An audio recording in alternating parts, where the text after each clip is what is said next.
salamo fa enina ambempolo miobian'andriamanitra ry tandrehetra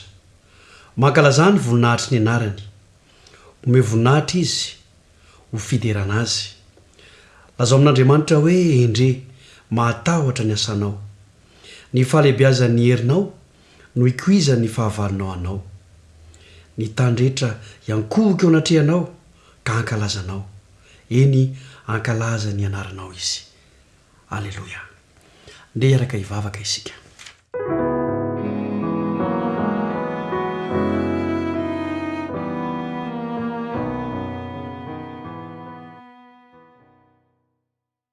rainay eo zay ny an-danitra misaotranao zahay mankalazanao zahay midiranao zahay amin'ity sabata tolakandro ity satria noho ny fahasoavanao dia indreto io zahay manana tompontso manokana tafaraka amin'ny alalanyity fandarana ity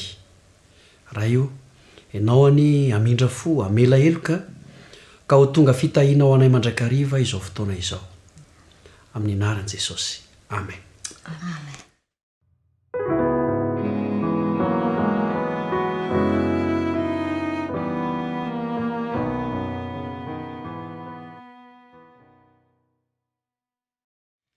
Dia faly miaraba antsika rehetra indray ary tonga amin'izao sabata hariva miavaka izao. Faly miaraba ny Alain Franco, faly miaraba ny Vatosoa ihany koa. Miaraba ny Volasoa sy Alain Franco. Ie, dia ny faniriana hoe isy fitahiana manokana ho antsika tsirairay avy indray ity sabata hariva ity. Ka andeha ary isika i Alain sy Vatosoa avy hatrany dia hiara idiran'Andriamanitra amin'ity amboaran-kira izay efa niarahantsika nanaraka ny omaly hariva kanefa mbola iarahantsika ankalazan'Andriamanitra ity. Tao ary.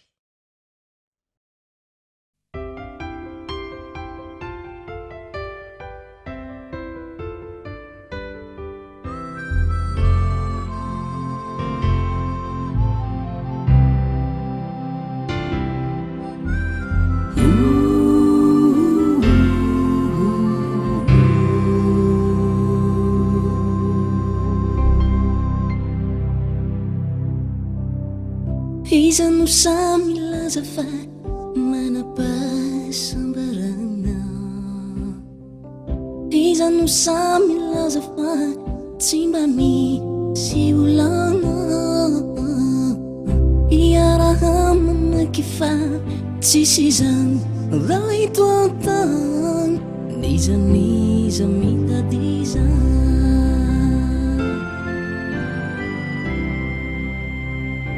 Iza no samy laza fa manapasambarana. Iza no samy laza fa tsy mba misy olana. Iaraha manaky fa tsisy izany raha eto an-tany nizaniza mitadiza. Aza manaky ho resy foana izany amin'io onjam-piainany ety fa metraka aza mba kivy izany fa Jesosy lay tianao nanome toky anampy anao, nanome toky amonjy anao.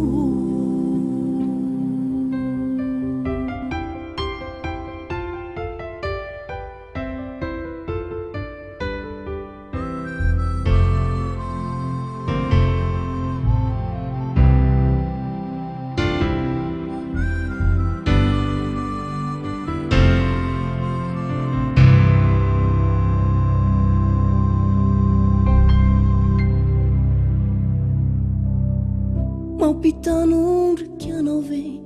ny fiainana ety. Mampitomagninao ve ny setrasetra ny tany.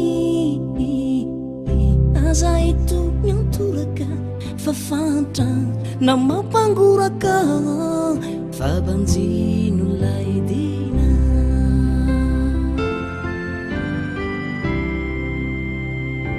mampitanondrikano ve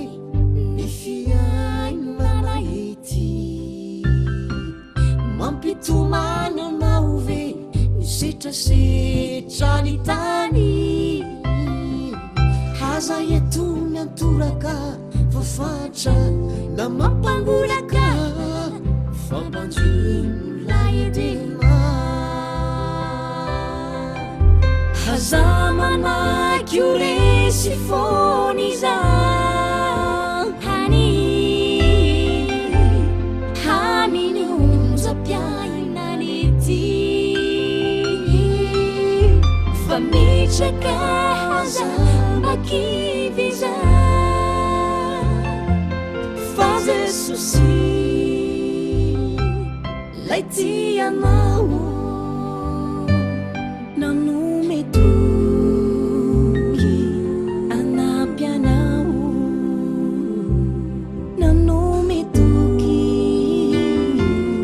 amonjy anao haza manaky o resy fony za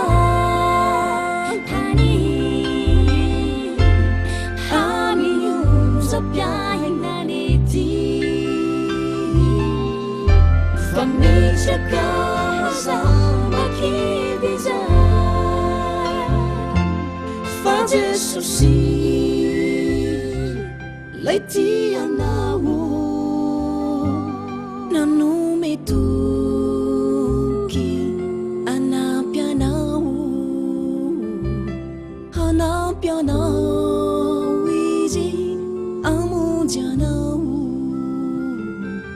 lay teny fika sany tsy miovy zany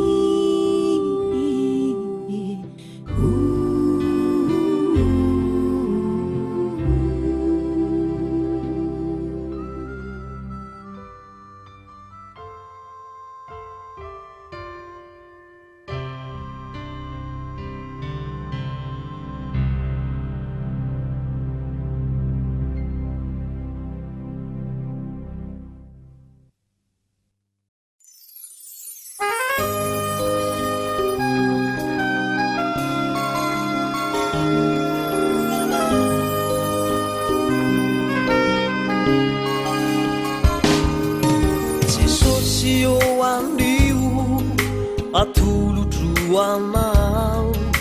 fiainako anio sio mandraky zahay raiso sy tario hitoetre ho anilanao na de tsy mendrikao zanaka sofateo ianao Jesosy solo ni elokay zay nahatonganay tsy overy mandraky zahay no ny fitiavana eny sambatra zay mitoetre ho akaikinao tsy maray satria Jesosy no Nitatana nidi Nitatana nidi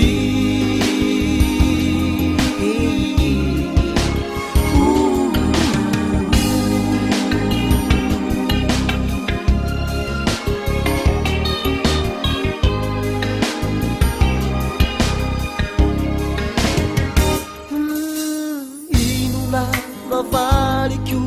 anao Jehovaray Tony suri itizaina taono tamikyo Dia mianminao faitandrina Nifitsipikao marina Tsy hoanio wampitsu Nivuadi zay nataoko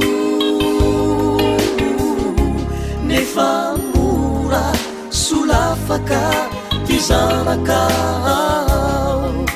ampiorerirà eny sambatra zay mitoetreo akaikinao sy maray satria Jesosy no mitantana nydy mitantana nydy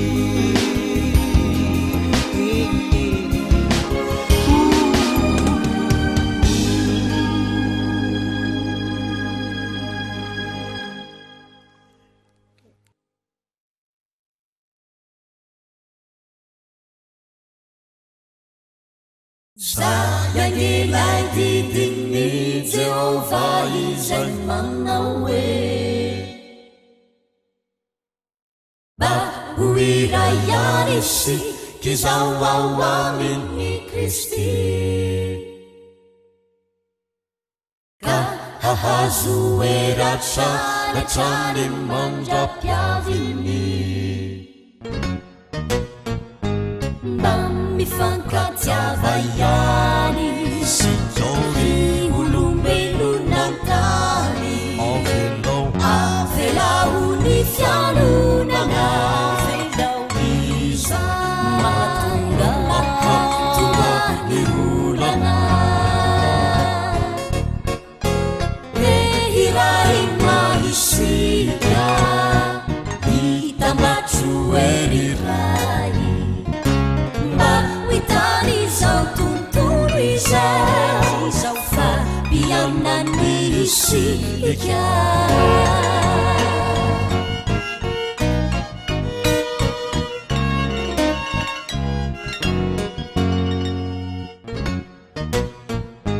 mba mifankatiava ihany isika ry fiangonana Piavana sampiavana Andreana Mafili fiavanana Zayangelay didin'ny Jehova izay manao hoe ho iray ihany isika izao ao amin'i Kristy hahazoery atrany atrany mandra-piaviny irahina isika hitambatro ery ray mahitany zao tontolo izao fabianany isika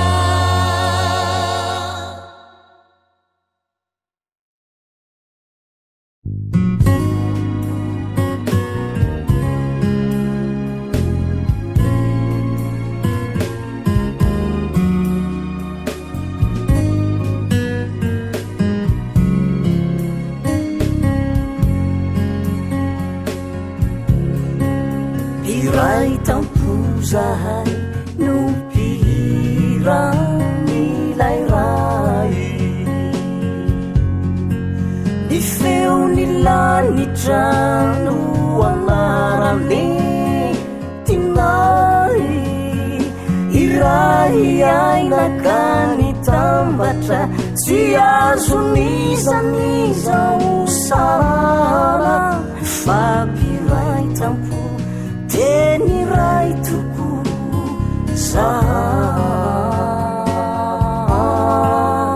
na de mafiny onja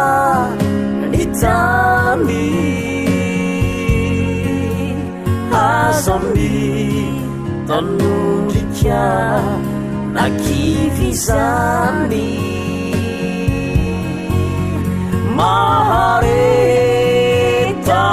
Tatranya samyala vefakeli sisa deoavy Jesusi anafaka ampitsiki ireo tumani amizaio tena fa sambarana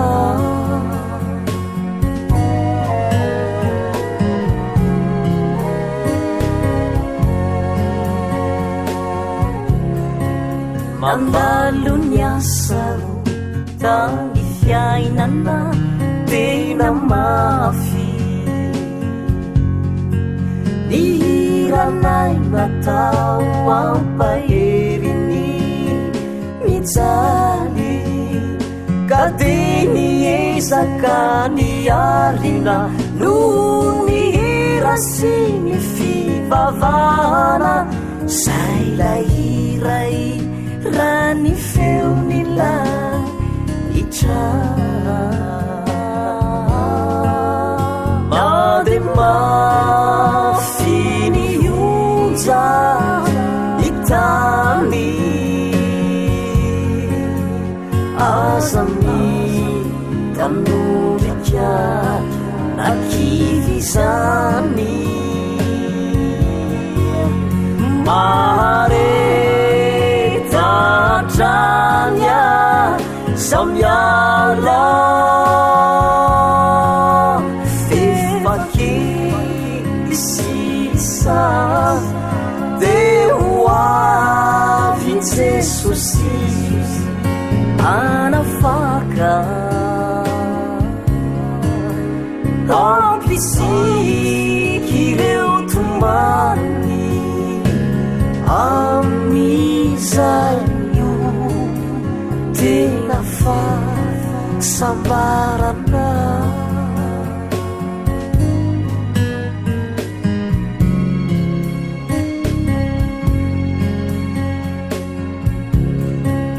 atraizandiala ny atao hoe fisedrana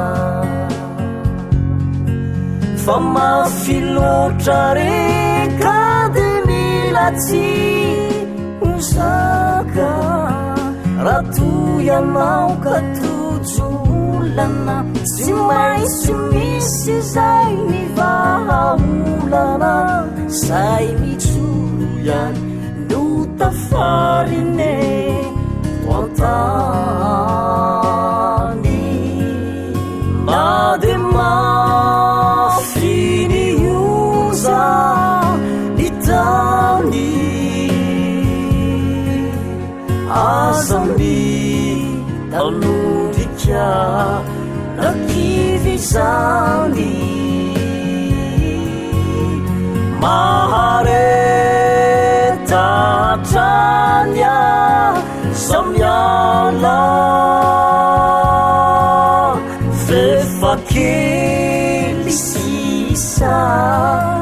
deo avy jesosy arafaka ampitsiky ireo tomany amizaio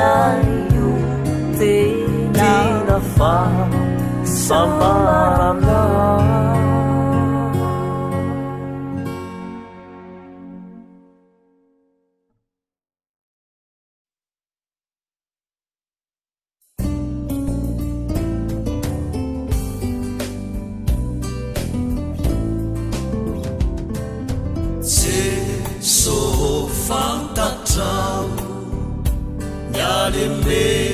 namnatikwao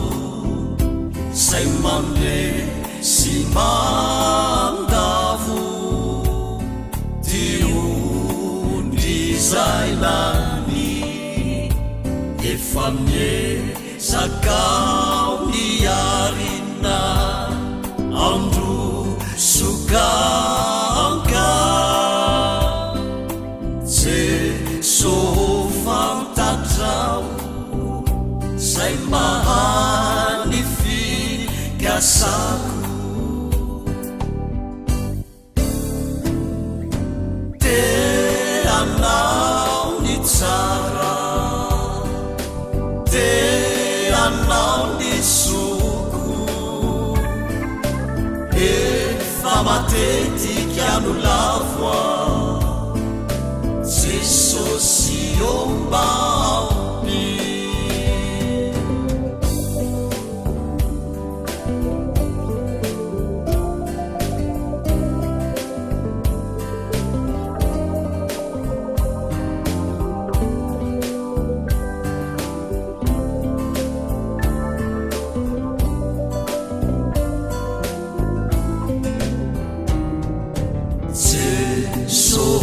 fantatrao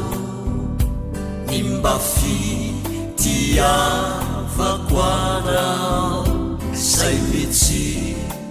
lopilopy ao anatiko ao iza miampiny fitiavanao ka manarinay atrany Jesosy fantatrao zay mahany fikasako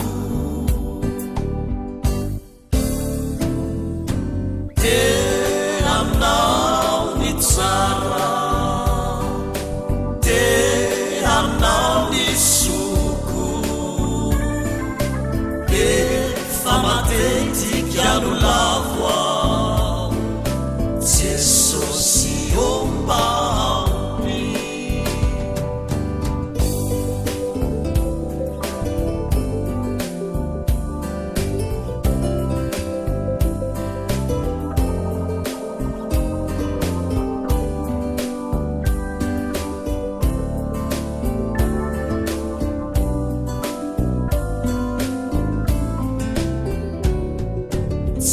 Jesosy fantatrao miady mafiatako ety mila hery tanjaka avy aminaoa mahatonga hay andresy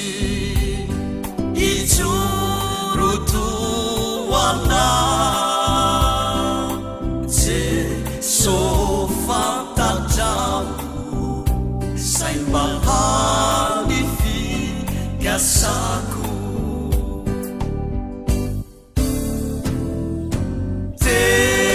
teanao ny tsara teanao ny soko efa matetika no lavoa Jesosy ombaony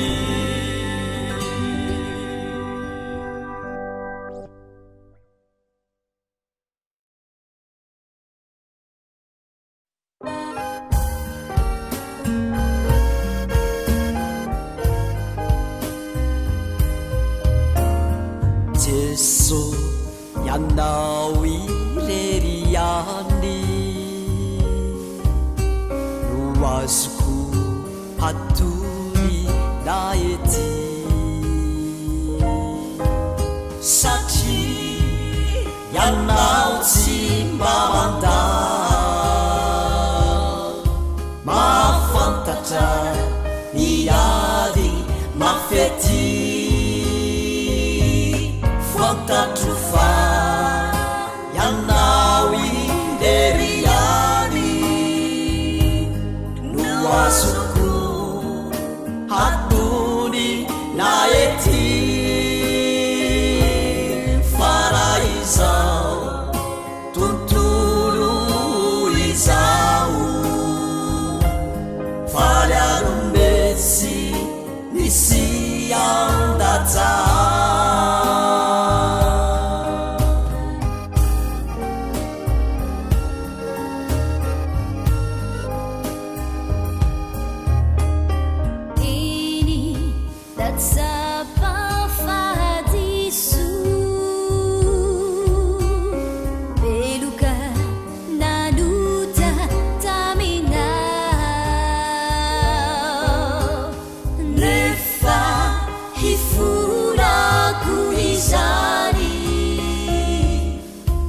Babu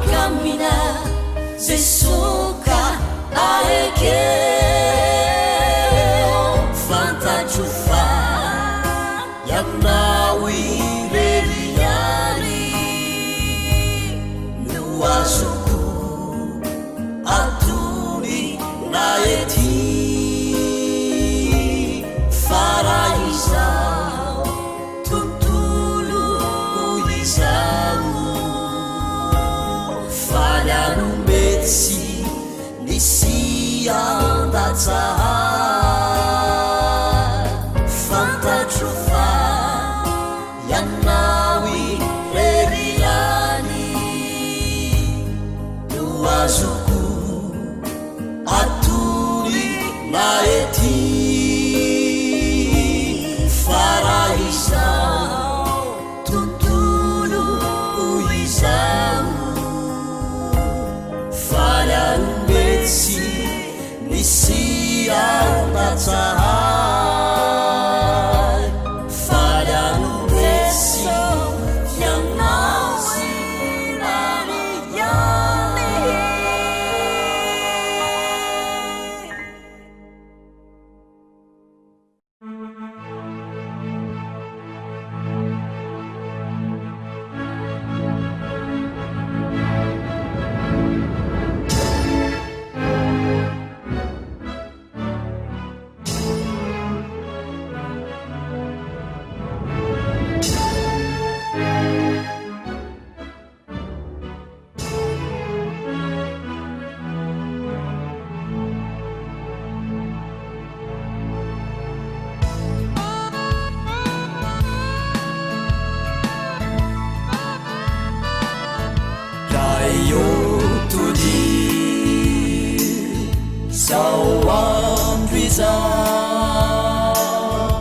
andro masina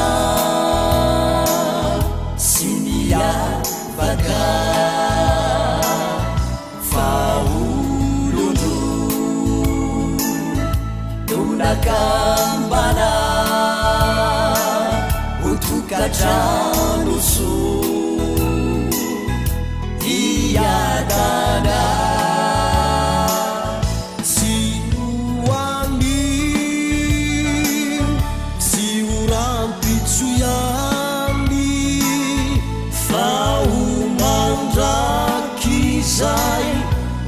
itokatranony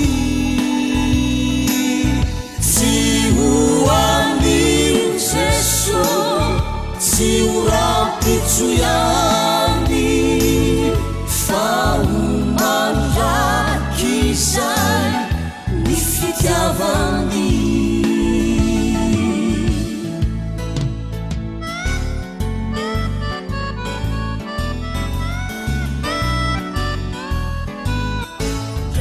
iadana sy ho sambatra Jesony ampatsiay lay fanavotana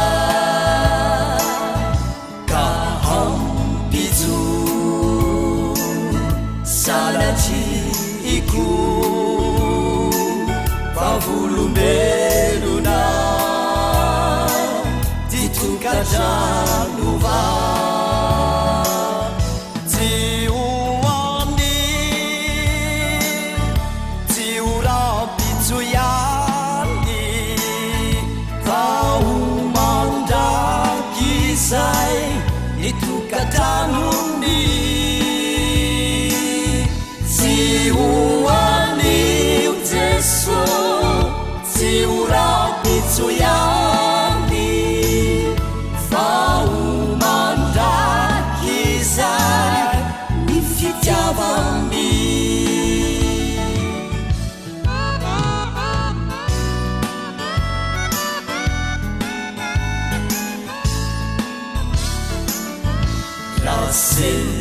rasendraory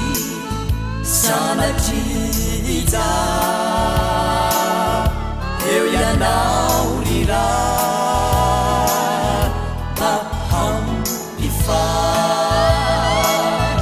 kamerina ariampatsia ivoadiny fajesolo kokiny sy hoany sy ho rampitsoyany fa ho mandraky izay itokatranony tsy hoanio Jeso tsy ho rampitsoyany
natumbuka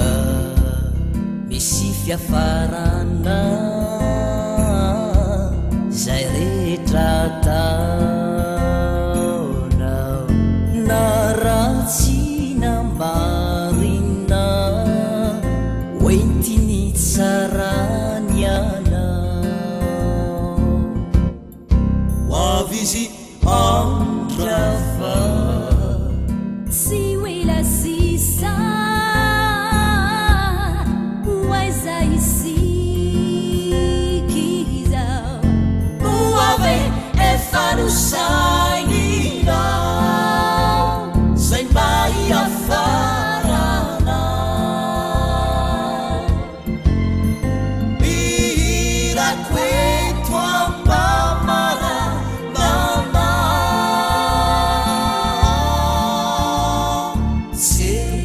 sesosire ambaharana anio sami atapake vitra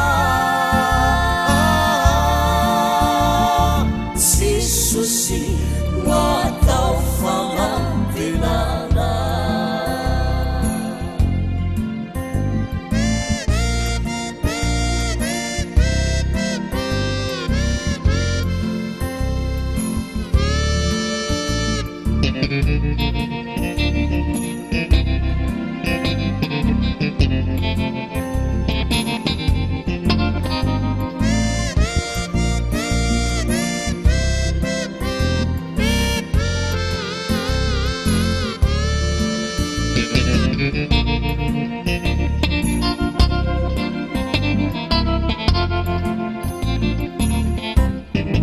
zay natumbuka misy fiafarana maro reo lesory zay voalaza antsika sisano meritreritra satana resa jehova zay natumbuka misy fiafarana ny farana teo ny antsakira eo azireryane ny vony nahitra anio sy omandrakiza satry fonania raka efindry sifa ifarana miafatra mety miefatra mianata siziza ifaniferony lalitra siziza ifaniferony lalitra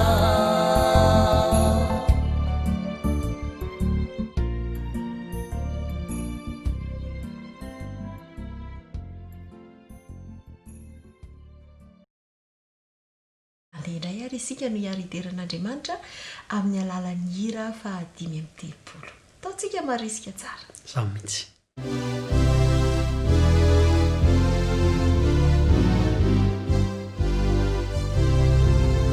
oezako tokorira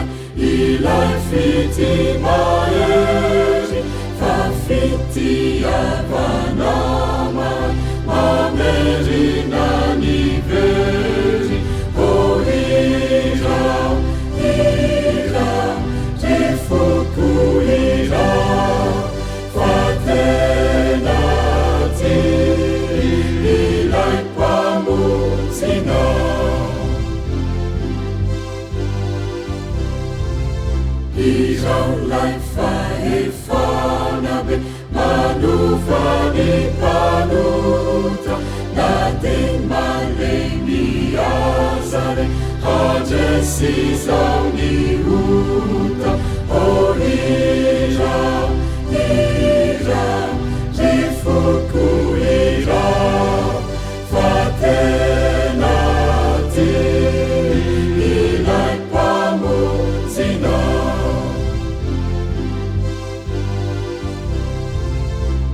iraolay fomangoraka rasendrana tomany manarina rapotraka nohony onjantany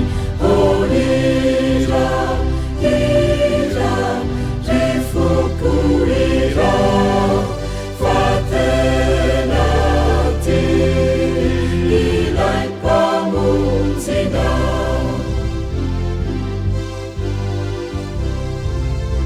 izao ilay mpiamina miahisy mitandro naitana misakamina na alinana andro ohira ira rifoko ira fatena ty ilay mpamonjina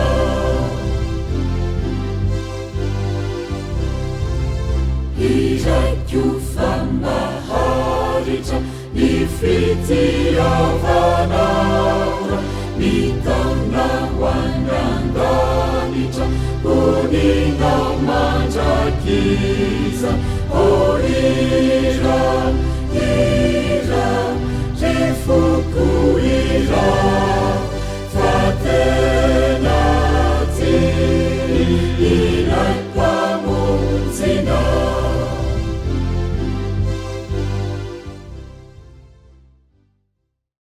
dia ohatry ny hitanay ery isika mianakavy niaraka nihira taminay tamin'ny alalan'ny hira fa 5:30 iny ankehitriny a dia omenantsika rehetra ny mety hoendriky ny fandarana indrindra ihany koa ny aloha hevitra izay arahantsika manana dia ny loha hevitra moa zany dia mitondra lohateny hoe fankapana loha hevitra anisan'ny goavana ilaina tena mahasoantsika rehetrarehetra na ny kely na ny tanora na ny lehibe dia samy miady amin'ny fankapana avokoa ka ny irarianay ety ampiandoana dia zao rehefa vita izao loha hevitra mahakasika amin'ny fankapana zao dia andresy ny fankapana avokoa isika menakavy ie kanefa milohan'izany dia tsara ihany tsy aloha mihiritsika na anaraka hira anaraka hira fa toy mahazatra Alain Franco dia mbola ho hitantsika eo daholo reny hira ny lalao ara-baiboly ao ihany koa ireo resadresaka mahakasika ny loha hevitra ny fijoroana vavolombelona ny tononkalo ny tantara mbola ho hitantsika ao sy ireo fampaherezana ara-baiboly isan-karazany faraka ny noresahana teo dia anaraka hira aloha sika zany eny ary dahary tsy misy mahasolanao tantano izay fa ose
Fichavu si anje de sana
fajereu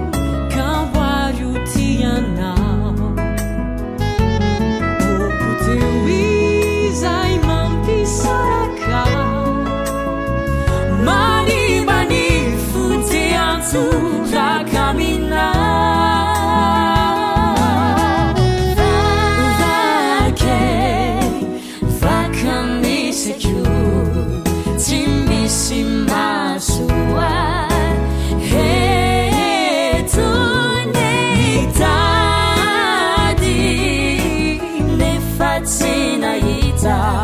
Kazari kivi kivi siketrake Use usanifranai Timyankinaminau Tumputi Misima hasulanau Tantanu izai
Desika iresadresaka avy hatrany anty loha hevitra ity fakapana. Araka ny lazainy Alain Franco teo dia tena mandalo zany fakapana zany daholo na tanora na ankizy na lehibe ary anisan'ny toe-javatra anankiray izay nanova ny fiainan'ity zao tontolo zao ity mihitsy io resaka fakapana io satria nanjary tafiditra teto an-tany ny fahotana ary mbola ady hatrehana hatramin'izao zany izy io ary anisan'ireo fandrika be da be izay apetraka satana zany mba hahatonga antsika tsy ho tafita amin'ilay tanjona tian'Andriamanitra mba hahatongava antsika ilay izy. Zay ny mahatsara ny resantsika ity resaka fakapanahy ity. Anisan'ny zavatra tsy maintsy iaditsika zany izy ity. Misy toko sy andininy ve zany mba ahazontsika zaraina amin'ireo mpanaraka antsika zany mba hahatonga n'izy ireo mba ahery mba hiady sy hanohatra n'io fakapanahy io satria anisan'ny manahirana zany mampalahirana ny fiainana mihitsy izy io zany tokoa dia andeha ary sika hijery toko sy andininy avy hatrany hojerentsika voalohany marobe moa zany ny andininy miresaka mahakasika ny fakapanahy fa novakitsika voalohany dia ny koritiana voalohany toko 10 koritiana voalohany toko 10 dia hovakitsika ny andininy 17 zay novakitsika zay milaza mivaky toy izao minaran'i Jesosy tsy misy fakapanahy nahazo anareo afa-tsy izay zakan'ny olombelona nefa mahatoky Andriamanitra ka tsy hamelanareo alaim-panahy mihoatra noho izay zakanareo fa momba fakapanahy dia sy ny lalana ahafahanareo koa mba ahazakanareo an'izany. tsy misy fakapanahy izy a nahazo anareo afa-tsy izay zakan'ny olombelona zany hoe azontsika resena tsara zany ity fakapanahy ity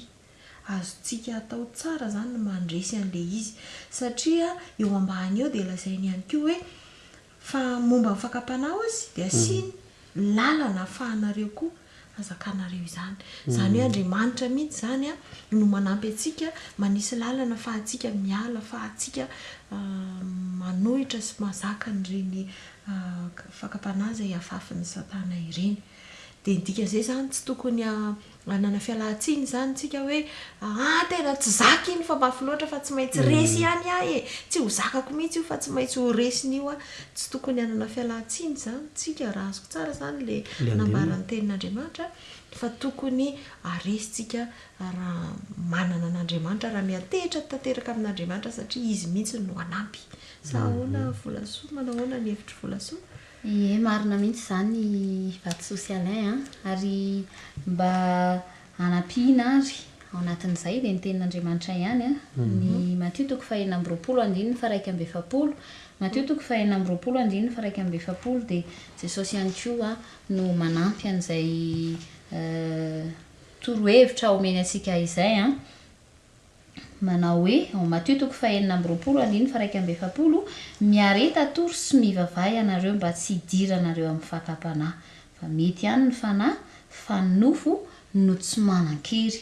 ka zay zany torohevitra avy aminy manokana mihitsy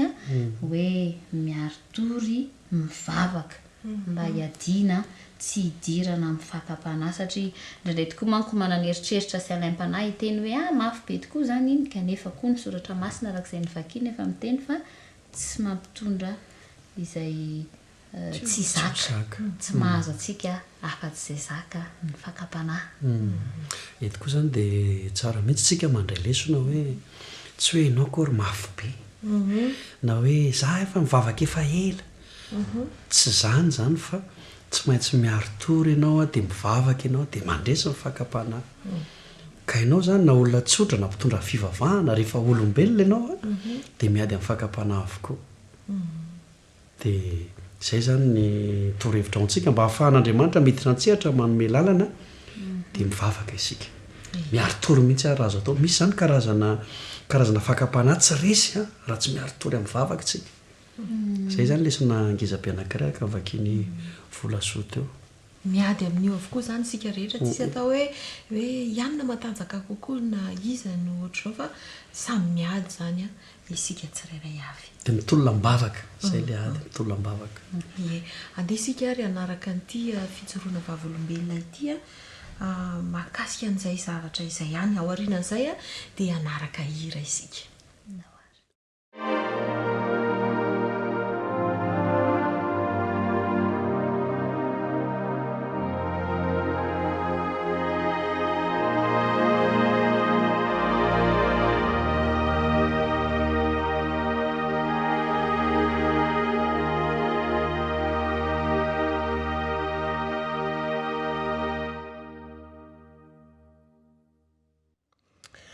faly miarabantsika rehetra tompoko amin'izao natratra izao fotoana izao ny anarako moa zany Sylvie ny ataoko androany fijoroana vavolombelona mikasika ny fakapanahy zany misy fotoana nisy asa zay nataoko rehefa vita le asa dia nandray karama zany dia rehefa nandray karama ako nisy fakapanahy zay nahazo satria tokony androtsaka pahafolony ako rehefa mandray karama manko dia alaina aloha ny ampahafolony dia avy eo asorina amin'izay ny vola zay ampiasaina ka nisy zavatra nanahirana zany nefa le vola ty amiko tsy ampy anaovako ny zavatra io dia noho izany dia voan'ny fakapanahy zany hoe alao ranga tsy arotsaka ty ampahafolony ty alao atontona any amin'ny zavatra manahirana io zany le izy zany hoe zany nisy zavatra kely nataoko zay tsy ampy mihitsy le vola satria mila vola misimisy zany dia tamin'izay fotoan'izay ny adiny saiko misy heritreritra anankiray a miteny hoe alora nga hitontonany amin'io zavatra manahirana anao io mihitsy ny vola ny anankiray indray miteny hoe aleo an'Andriamanitra satria efa natokana ho an'Andriamanitra ny ampahafolony dia nandohalika mivavaka rehefa avy eo Andriamanitra tia ny vola izay azoko androany inona reny ataoko Andriamanitra ampio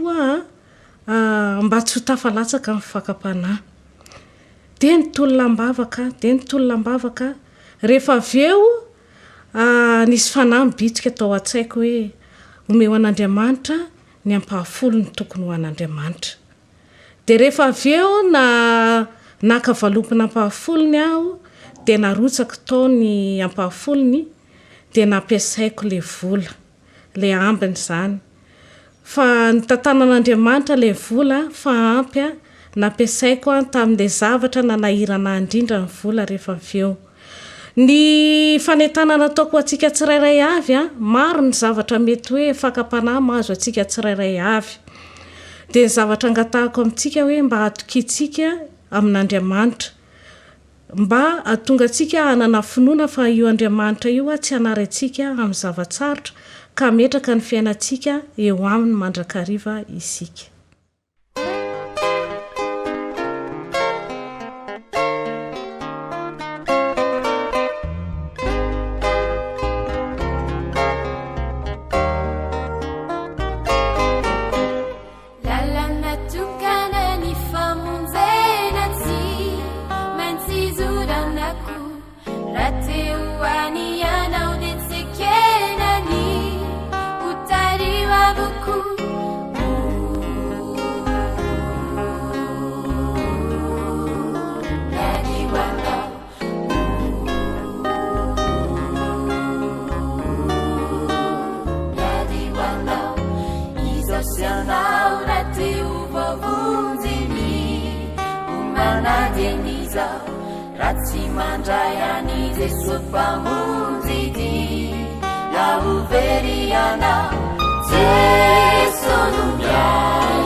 eny ary mitoy ihany ny fotoanantsika miaraka aminay telomenada eto akaiky eto a ivolasoa eto akaiky eto ihany koa ivatsoa dia misaotra anareo koa eo akaikinay mandrakariva miaraka mitsahatra miaraka mivavaka miaraka manovo aim-pana amin'ny alalanyity fandarana ity ankehitriny a dia hiditra amin'ny lalao ara-baiboly indray sika menakavy a zay inoky ihany koa fa andrasantsika rehetra koa dia hitodika avetrany ato amin'ny volasoa aho a inona ara ny lalao ara-baiboly voalohany zay apetratsika na koa atolosika ny mpijery sy ny mpiaino a marina fa ao anatin'ilay loha hevitra mandrakariva fankapanahy ie ao anatin'izay loha hevitra fankapanahy zay ary a dia andeha isika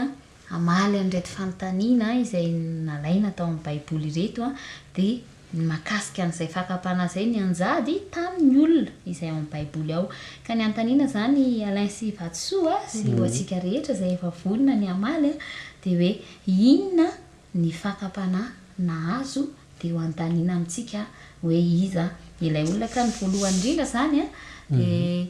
ny rehetra no asaina amaly a na kely na lehibe indrindrakizy zany tena ampirisihina mihitsy mba hamaly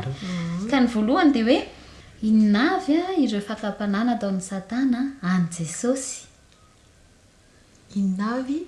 ireo fankapanahy izay nataon'ny satana tamin'i jesosy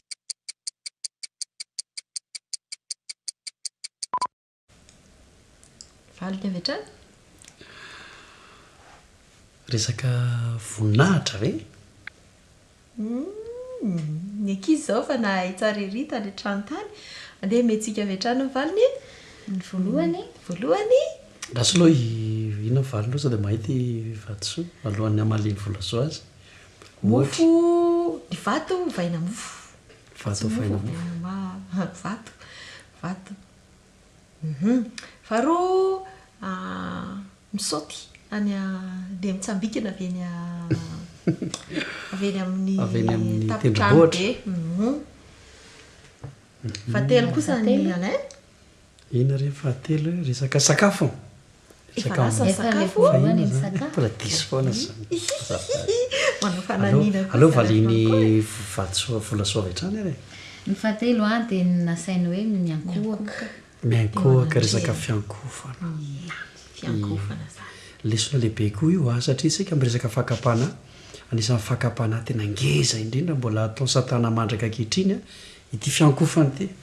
ary mahatonga antsika metraka fanontaniana hoe nao rehefa mivavaka minkohoka amin'izy ianao tena azonao antoka ave fa andriamanitra no iankofanao fankapanahy ngeza be zany mbola ao anaty lalao ara-baiboly any fanontaniana faharoa indray ary inona ny fankapanahy nahazo any geazy fankapanahy nahazo any geazy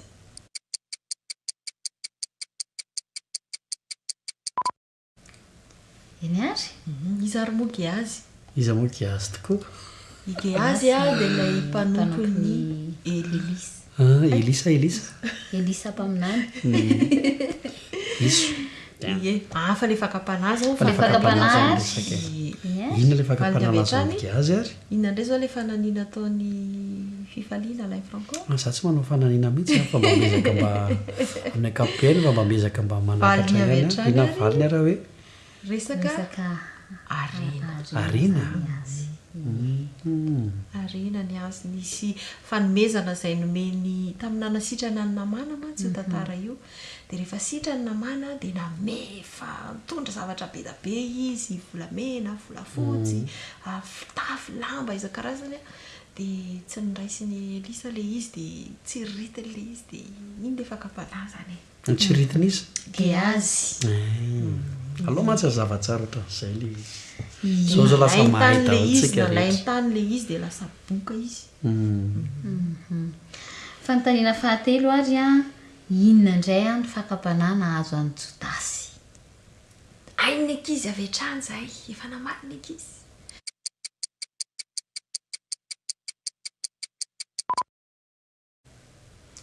valiny avetrany fa tonga dia nahay daholo ny rehetrarehetra isa roa telo telopolo marina taolo zany volana telopolo fitiavam-boly resaka fitiavam-boly ie ny fanontaniana fahaefatra ary a dia inarany fakapanahy voalohany indrindra. Inona ny fakapanahy voalohany indrindra ho an'ny olombelona ho an'ny olombelona?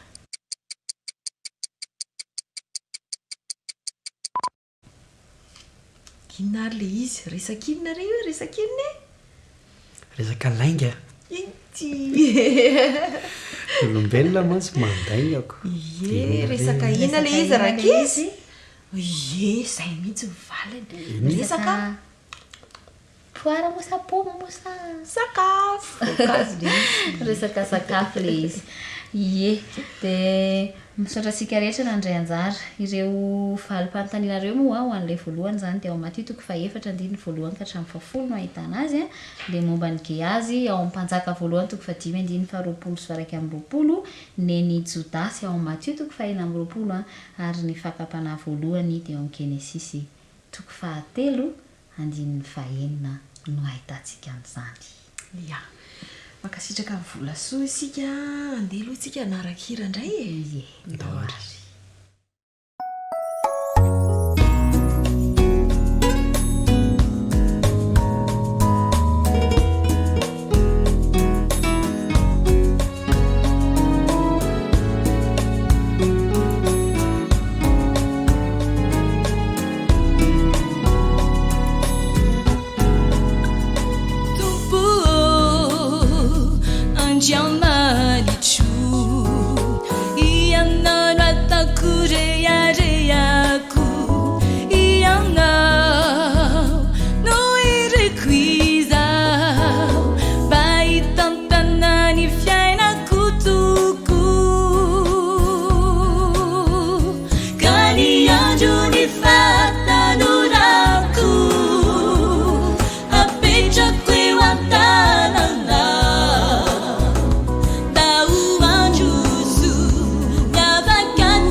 dia faly hatranyizay moa miaraka amintsika miendrika miramirana satria dia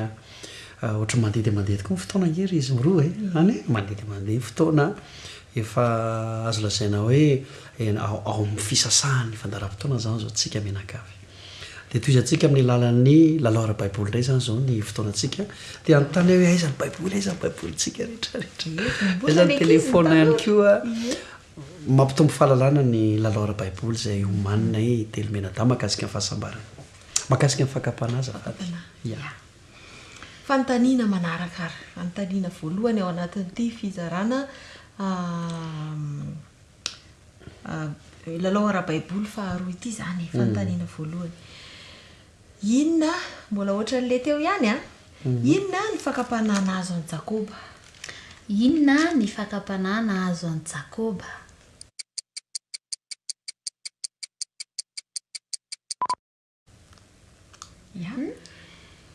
nahay tsika sakafo ve sakafo mantsy ny nalaza manko no Esau no fangaron'ny olona fa ny any Jakoba zany dia le fizokina mihitsy ny le tsodrano sy le fizokina tiany loatra zany teo zoky izy nefa izy zandry zay zany marina zay ny marina ao amin'ny Genesisy toko 5:20 andimy faraka amin'ny 30 sy ny Genesisy toko 7:20 nahitatsika an'izay fanontaniana manaraka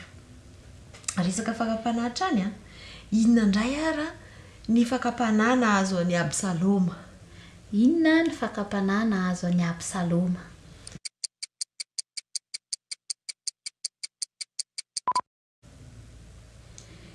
tanora zao tonga dia efa namaly avy hatrany inona valiny voninahitra ve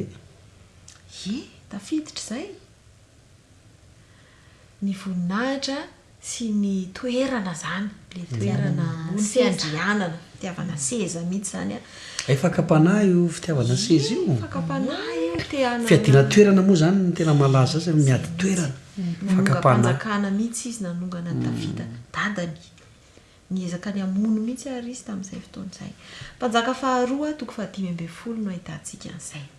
fanontaniana manaraka inona indray ara ny fakapanahy nahazo an'i Josefa tonga dia mahay be daholo inona ny fakapanahy nahazo an'i Josefa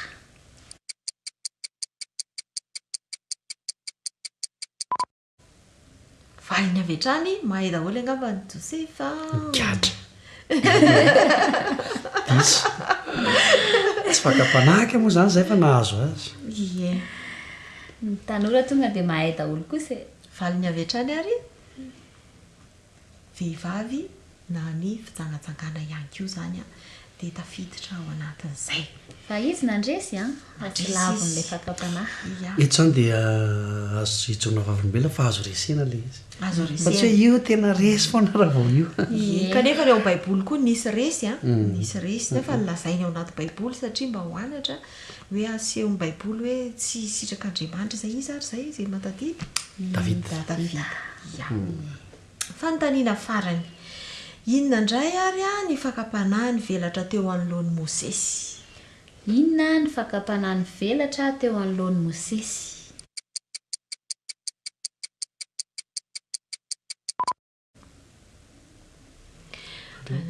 valiny avy hatrany inona ary le izy saika mon'olona arena sy voninahitra mino fa nahay tsara daholo ny tany an-trano tany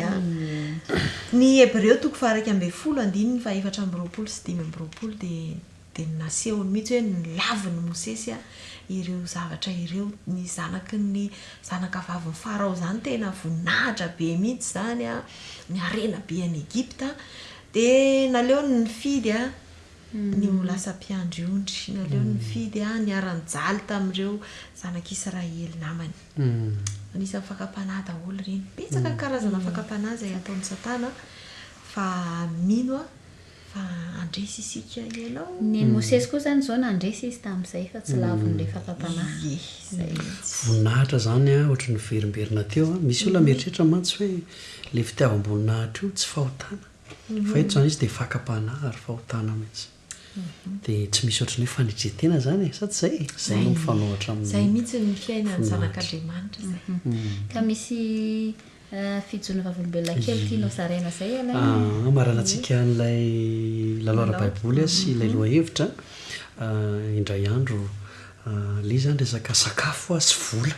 zay anisan'ny tena andresantsika teo le satria nisy fotoana zany ny rahana ny tsena ny vola nomena nandeha ny tsena nefa ny a kely dia zany fa te mba hihinana sakafo matsirotsiro ka mbola kely ve zany sa efa lehibe fa mba ny rahana ny tsena tamin'izay efa lehibe dia mitondra le vola zany a kely zavatra tiako vidina nefa ny a mba zavatra mba matsiro mba zavatra tiako e nitakatra ny volako nefa tamin'izay ovy nitakatra ny vola dia ndeha hividy an'le ovy a satria izay mihitsy le nitraka hividy an'le ovy ahako a na meirena an'le mpivarotra be diabe a diso famerim-bola le mpivarotra ary mety maro amintsika nitratra an'izany dia niraisiko daholo le izy dia za zany tsy niteny taminy teony eo hoe mihoatra be zany famerim-bola omenao azany fa faly sahirana zany dia oza hoe fa nga moa zany diso e izy ny diso zay zany tao an-tsaiko dia oza hoe haiko sao dia mba mahasoa koa ty fa za zany tokony hihinana zavatra matsirotsiro ianao zany mety mieritreritra sao dia mba mahasoa sao dia mba valim-bavaka koa ve ty ohatraoatra zany zany le fakapanahy tena raharaha be netiko ihany le vola sady lasa ihany a nitilitily an'lay sakafo mba matsiro zay efa niriko raha teo ny saiko anefa amin'ny lafina anankiray hoe mangalatra ianao fa diso famerim-bola angely olona dia ozy hoe ka za tsy nangalatra fa nomeny sady tsy misy mahita azonareo le izy fa rehefa nandeha kelikely dia miverina zay zany ny tena tsaroko dia miverina koa dia nanantona le mpivarotra ovy a dia niteny taminy aho hoe tia ny volanareo fa tena nioatra be diabe le famerim-bola raha ohatra hoe ataontsika hoe 2 arivo zany ny volanetiko dia ohatry nieritretiny hoe ray alina ve tena famerim-bola betsaka mihitsy ny azoko a dia vary be le mpivarotra misaotra anao ay ve mbola misy oloatra zany any dia teo ny natsapako an'le ndresantsika teo aloha hoe sambatra ianao avy eo dia natsary sambatra be mihitsy dia mitondra le ovonody a zany a dia natsary sambatra be dia ozy hoe nandresy a ary azoko antoka farany vidy zavatra matsiro ataorianan'izay a na eo ampinanana an'iny ary a dia fijaliana azonareo le izy dia ohatran'izay le izy dia irariko mba raha misy sehatra ohatran'izany dia mba mpandresitsika dia atsaro sambatsambatra inany toyany ary volasoa eny a andesika anaraka hira resika anaraka dinidinga raha tsolatra dia mbola ho avy eo koa dokotera aza dokotera izy andray dokotera Jimmy miaraka amintsika eo a dokotera mbola tanora vehivavy izy dia mitoy hatrany fandaharantsika dia misy hatramin'ny fampahirezana mivavaka farany a dia mbola tsy miala ihany koa zay mitelomina da fa miaraka amintsika hoe noho izany mbola tsy ametraka veloma aloha zay fa mazotoa manaraka ilay fandarana izay ny tansaina teo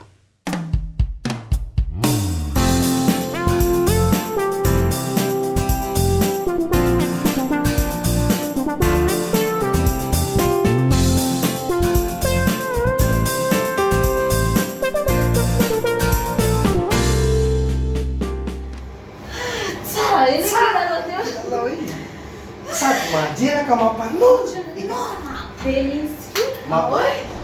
lalao edy nanao sabaka dia izy resy dia tsy manakresy mihitsy izy fa mampatsiaboka feno manao sabaka dia ahoana zany ina le atao anareo io efa kelikely sisa dia vita ny sakafo efa kaika masaka zany vary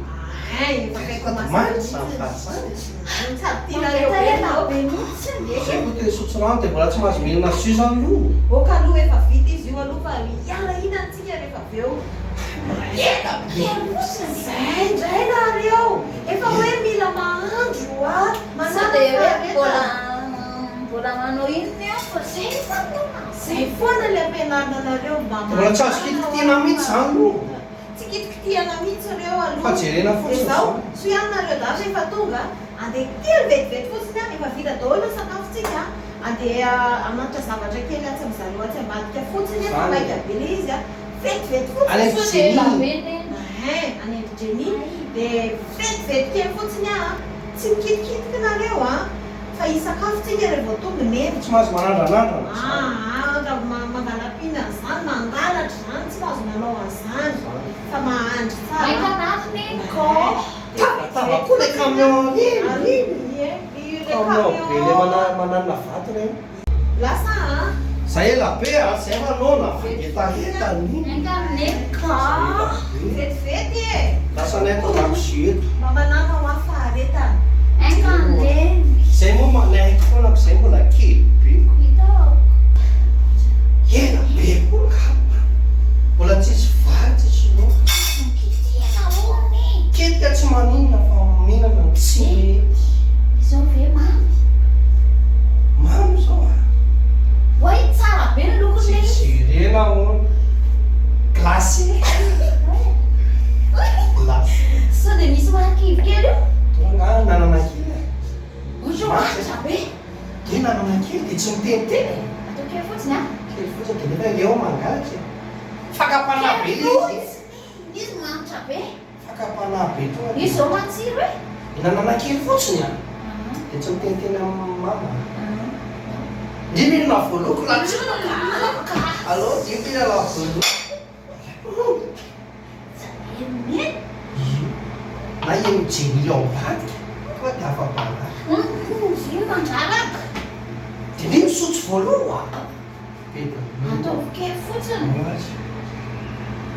mbola ohatrany mbola voararaka le izy de ohatrany efa mamy piny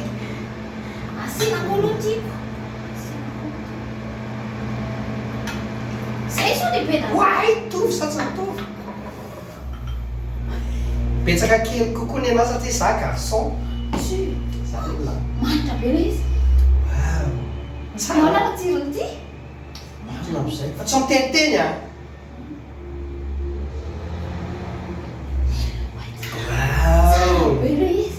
ohatrany hoe misy jumbo nefa jus le jumbo re mantsy mampatsara sakafo Zay zany hitako amin'ny télé moa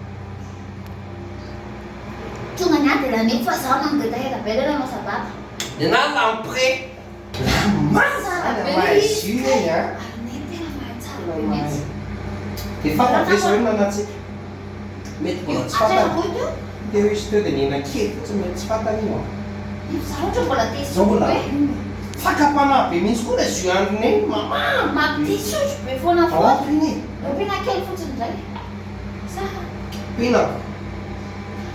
tsika koa zanakiny eny de amin'iny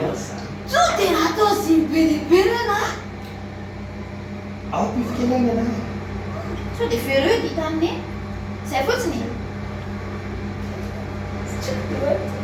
fa zaho nena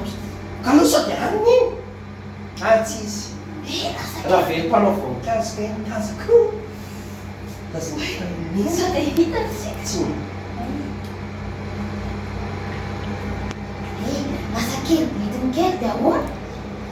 marina hoany any aloha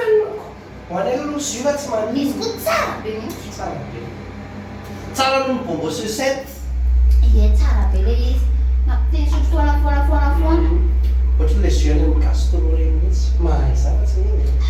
fa tena problème lasa kely be le izy be zany sotsika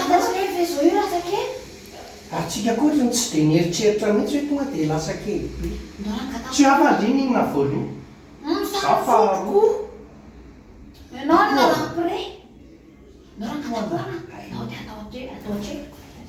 tapoana de tsy fantany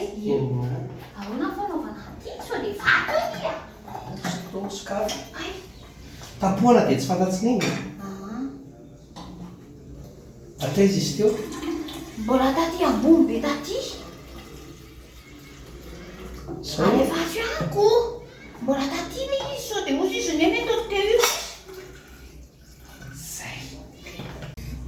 lasa matsatsy ve zany io zao ohatrany tsy tena niova nokony zany niova ve tsy fantatsiny eny io a tsy fantany io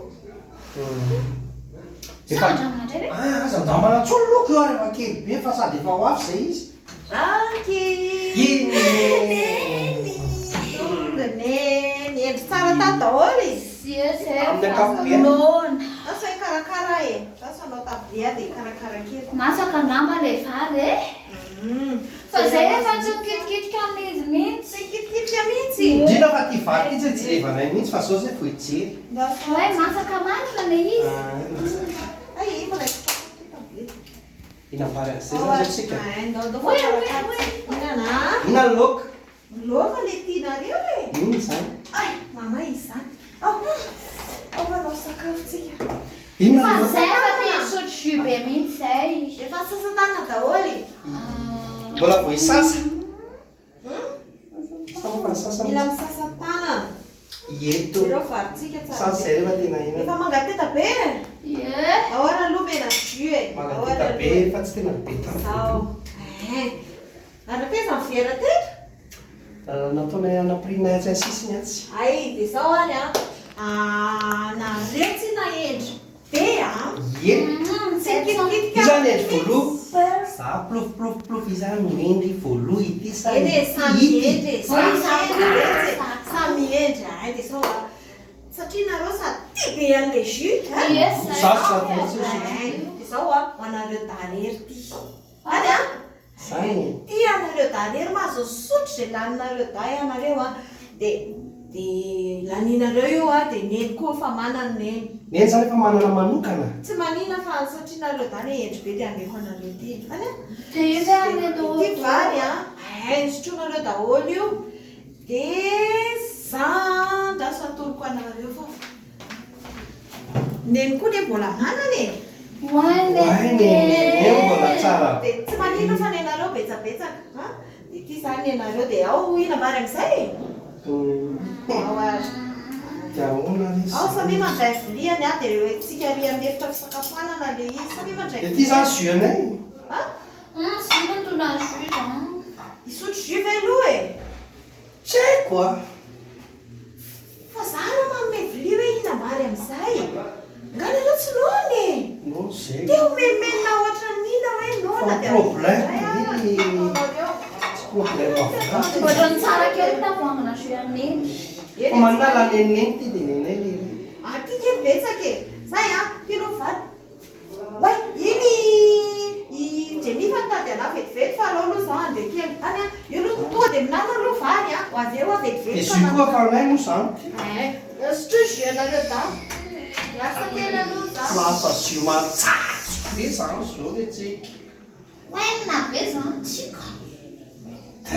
Andramo hoe ireo tsara tsoa. Takizay tsy nangamarina. Tsika koa tsy mahazaka fakapanahy mihitsy za so. fakapanahy be koa izy andramana avy eo hoe matsatso sy tsy matsatso Daina ny lokony ara tsy mitovy tamin'le. andramo hoe matsatso be hoe Za tsy tia an'io jus tsoa.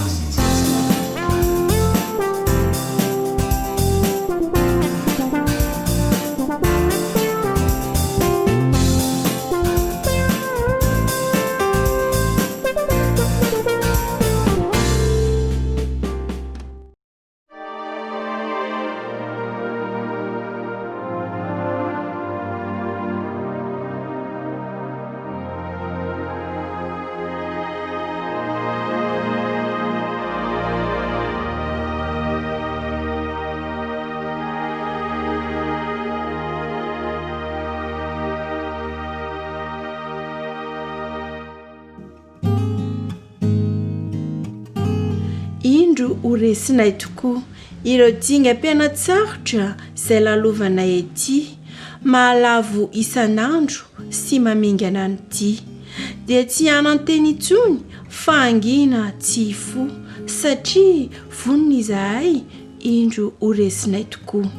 ireo zava-mahakivy mahatrotraka ny loha ka mangeja isan'andro izay mety ho tombontsoa dia tsy anakery intsony fa ho lavo tsy fo satria vonona izahay indro ho resinay tokoa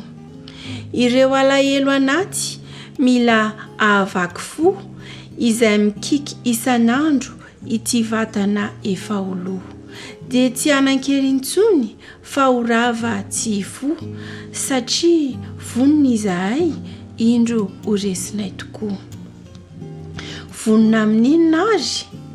moiady sy anohitra ary antoka viaiza no andafona tendrombohitra izahay efa nandray ihany Jesosy ao am-po izy ady amin'ireo indro ho resinay tokoa andriambo afonjy arinay vo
dia faly hatrany izay moa miaraka amintsika miendrika miramirana satria dia ohatra mandeha dia mandeha tokoa ny fotoana ngery izy miroa any mandeha dia mandeha fotoana efa azo lazaina hoe ao amin'ny fisasahany fandaram-potoana zany zao tsika menakavy dia toy izantsika amin'ny lalan'ny lalao ara-baiboly indray zany zao ny fotoanantsika dia anontany hoe aizany baiboly aizany baibolytsika rehetrarehetra aizany telefona ihany koa mampitombo fahalalana ny lalao ara-baiboly izay homanina telomena-da mahakasika ny fahasambarana mahakasika ny fakapanaza fanontaniana manaraka ary fanontaniana voalohany ao anatin'ity fizarana lalao ara-baiboly faharoa ity zany fanontaniana voalohany inona mbola ohatra n'le teo ihany inona ny fakapanana azo an Jakoba inona ny fakapanana azo an Jakoba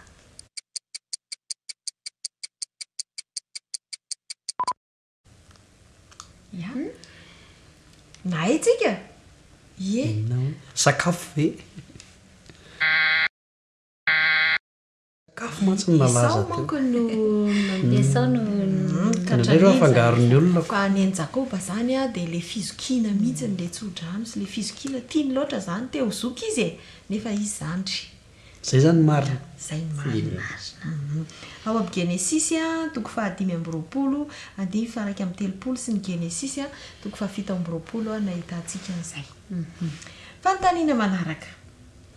resaka fakapanahitra any inona indray ara ny fakapanana azo any Absaloma inona ny fakapanana azo any Absaloma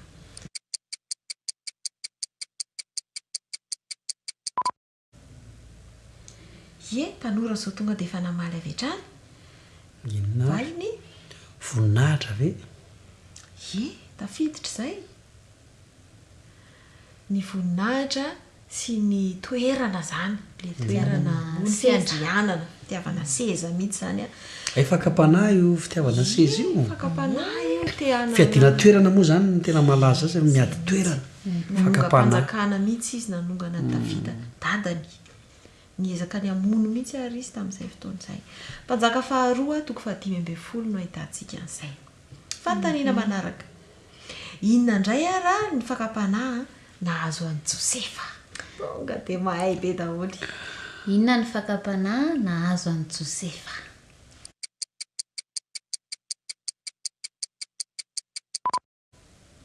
valiny avy hatrany mahay daholo angamba ny Josefa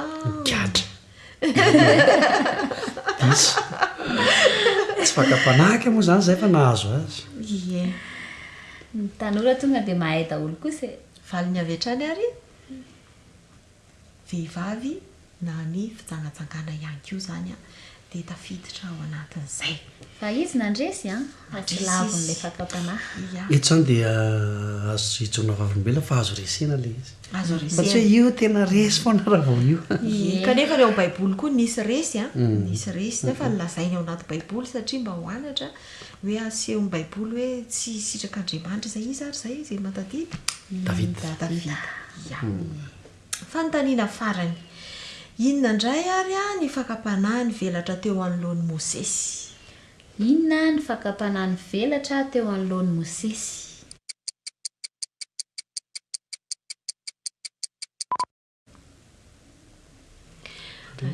valiny avy hatrany inona ary le izy saika mono olona arena sy voninahitra mino fa nahay tsara daholo ny tany an-trano tany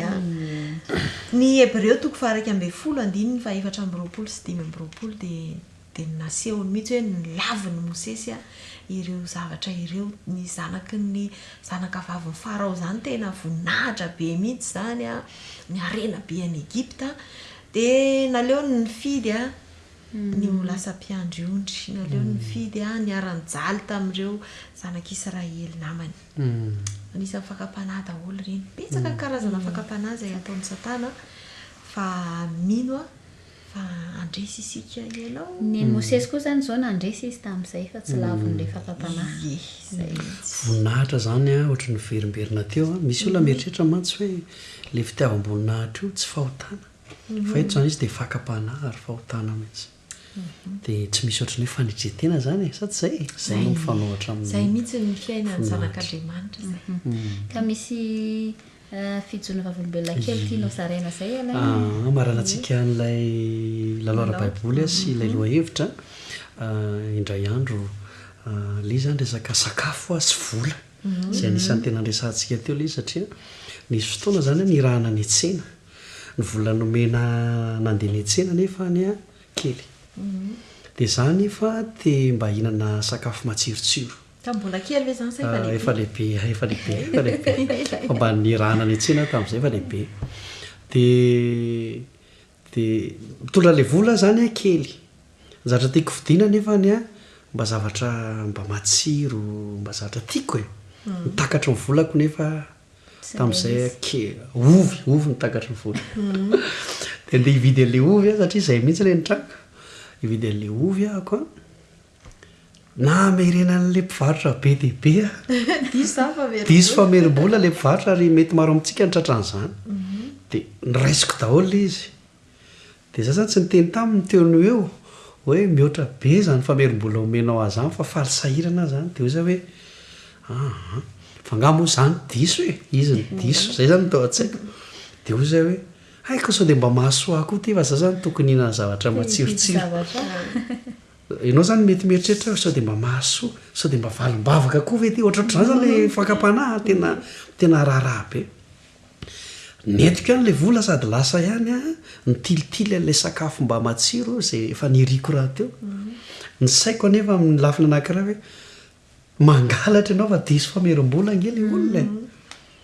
dia izy hoe ka za tsy nangalatra fa nomeny sady tsy misy mahita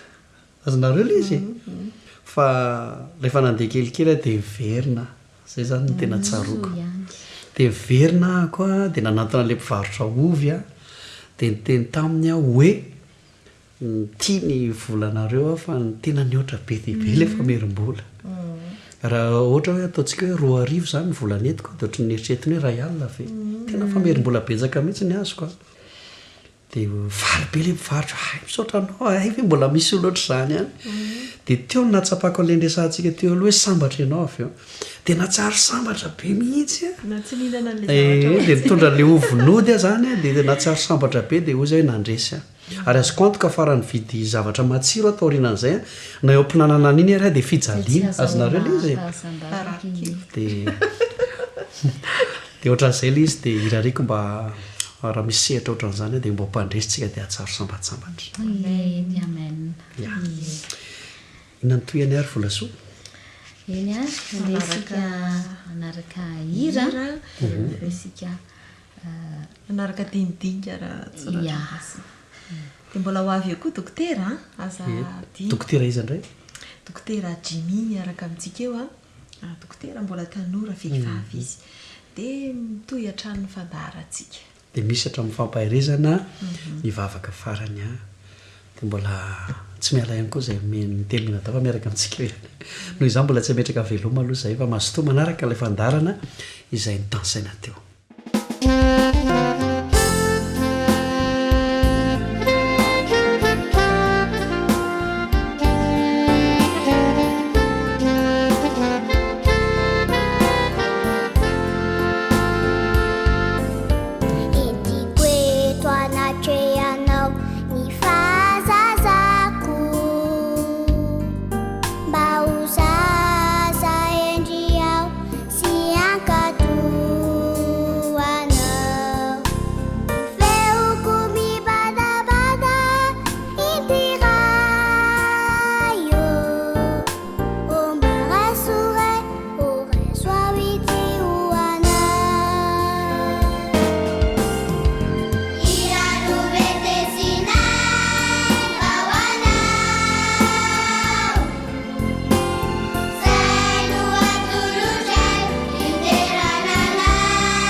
miarabantsika indray amin'izao sabata folakandro izao andriamanitry ny fiadana sy manakariam-pahasoavana ne ho amintsika mandrakariva ankehitriny dia hianatra lohahevitra anankiray indray isika mahakasika indrindra an Jesosy. Jesosy izay Andriamanitra zanaka ka milohan'ny anaovantsika ny dinidinika rahatsoratra masina azy dia manasantsika mba hanondrika ny lohantsika fa hivavaka isika. Tompo Andriamanitra lehibe sy tsara indrindra izay ny an-danitro, ankehitriny izahay raha hianatra sy amelabelatra ny teninao masina dia aoka ianao Andriamanitro ny bitsika amin'ny fonjy ny mpiaino tsiraray avy, mamela ny fahotanay ary mino koa izay Andriamanitro sy manantena fa ianao koa dia hamindra fo ho an'ny mpiaino rehetra. Dia manomana ny fonay tsiraray avy Andriamanitro amin'ity takariva ity, ny amin'ny anaran'i Jesosy ihany no anonana ny vavaka. Amen. Ankehitriny dia jery ny aloha hevitra araka nambarako teo aloha hoe Andriamanitra zanaka. Nahoana moa ny Jesosy no alazaintsika fa Andriamanitra? Izy dia ao anatin'ilay persona Andriamanitra telo izay iray ary marihana fa tsara tsika alohan'ny amoaboasantsika azy dia andaotsika hijery indray mitompo maso ny amin'ny atao hoe Andriamanitra zanaka. Voalohany indrindra, Andriamanitra lay zanaka dia mandrakizay tonga nofo tao amin'i Jesosy Kristy izy ary tao aminy no nahariana ny zavatra rehetra. Amin'ny alalany no isehony toetra an'Andriamanitra, ny famonjena ny olombelona ary fantaterahany izao tontolo izao. Ary marihana tsara fa ity izao tontolo izao ity dia tsaraina. Hoy isika teo hoe Andriamanitra zanaka dia mandrakizay ary tena Andriamanitra tokoa Jesosy Kristy. Faharoa nefa dia izao koa zavatra tsara marihana, tonga olombelona ihany koa Jesosy Kristy ary nateraky ny fanahy masina izy, nateraky Maria Virjina izy, velona sy nalay-panahy tahaka ny olombelona rehetra Jesosy, naneho ohatra tsara ny amin'ny fahamarinana sy ny fanehoana amin'ny fitiavan'Andriamanitra ary tamin'ny fahagagana izay nataony dia ambony tany izany dia nasehony fa manana ny herin'Andriamanitra avy any ambony Jesosy. Voamarina koa fa izy no ilay Mesia nampanantenain'Andriamanitra, niaritra amin'ny fahoriana izy, maty noho ny fanekeny manokana ny solovaika antsika teo ambony hazo fijaliana, ny solotoerana antsika izay mpanota. Nitsangana tamin'ny maty, niakatra tany an-danitra, manao fanompoana manokana noho ny amintsika ny an-danitra mba hanao fifonana sy fanelanelanana noho ny ota vitako sy ny ota vitanao any amin'ny fitoerana masina ny an-danitra. Ary mbola nampananteny Jesosy fa ho avy indray ambony nahitra mba hanome fanafahana farany ho an'ny vahoaka an'Andriamanitra. Nampanantena fa amerina ny zava-rehetra amin'ny laoniny Jesosy. Hitantsika izao no amin'ny Jaona 1:1 ka hatramin'ny 7, Kolosiana 1:1 ka ny 5 ka hatramin'ny 7, Jaona 1:10 ka ny 7, Romana 1:9 ka ny 7, Luka 1:1 Filipiana 1:2 ka hatramin'ny 1,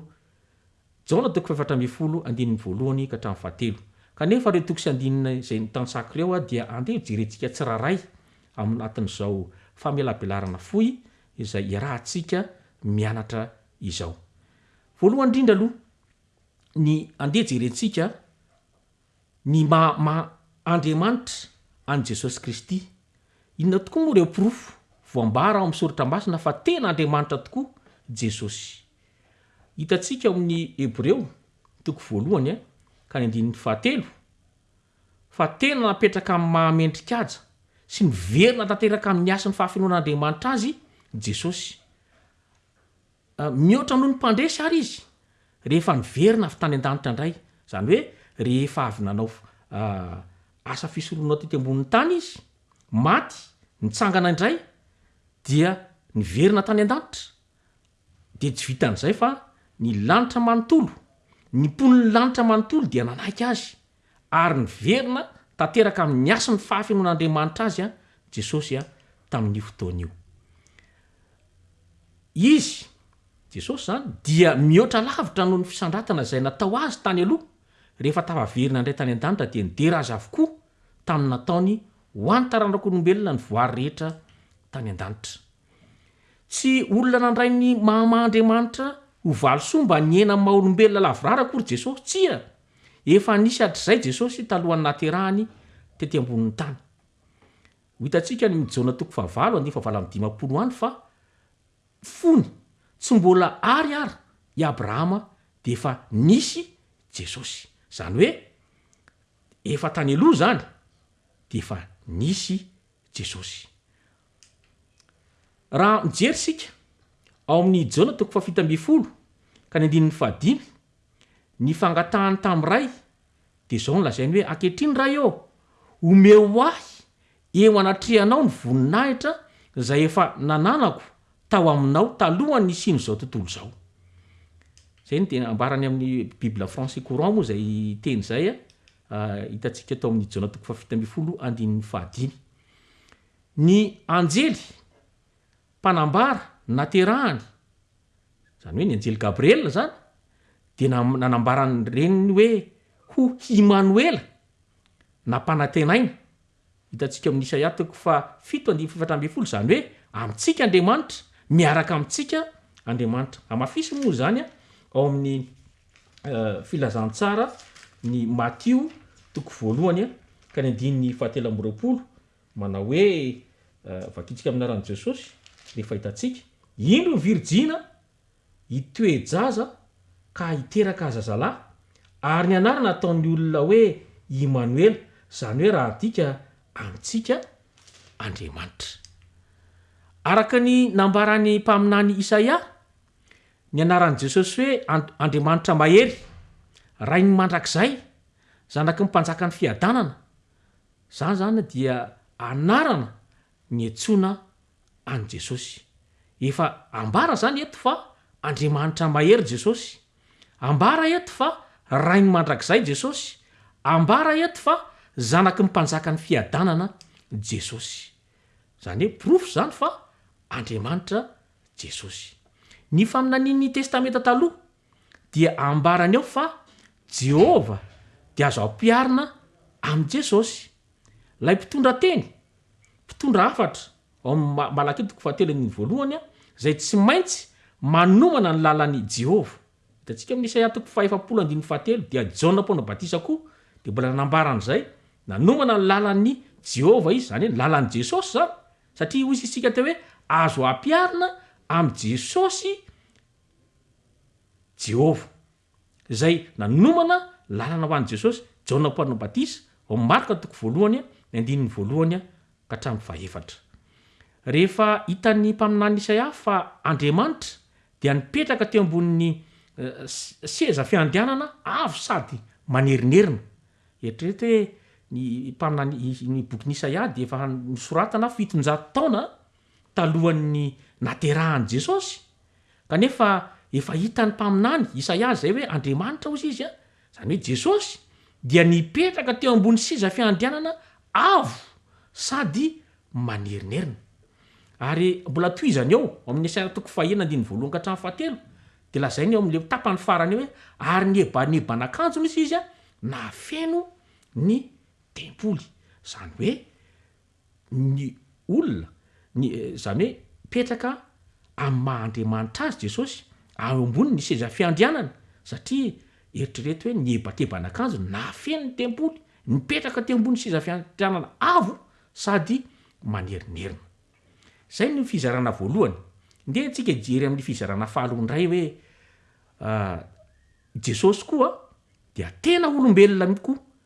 satria andeha jerentsika hoe tena sady Andriamanitra zato isandrato zany Jesosy eto koa nefa tena olombelona ihany koa zato isanjato Jesosy raha ny voambaran'ny testamenta vaovao dia voambara ao fa olona nakasitrahan'Andriamanitra sady nomeny fahefana manokana Jesosy ohatra dia hitantsika amin'ny asan'ny apôstôly toko 2:12 ohatra dia milaza izy hoe ry lehilahy Israely mianoho izao teny izao Jesosy avy any Nazareta lehilahy nasehon'Andriamanitra teo aminareo tamin'ny asa lehibe sy ny fahagagana ary ny famantarana izay nampanaovin'Andriamanitra azy teo aminareo tahaka ny fantatrareo ihany. Zany hoe hitantsika koa zany eto fa Jesosy de olombelona avy any Nazareta, lehilahy izy nasehon'Andriamanitra teo aminareo. Zany hoe lehilahy, olombelona lehilahy zany naseho eto, nasehon'Andriamanitra teo aminareo tamin'ny asa lehibe sy fahagagana ary famatana zay nampanaovan'Andriamanitra azy.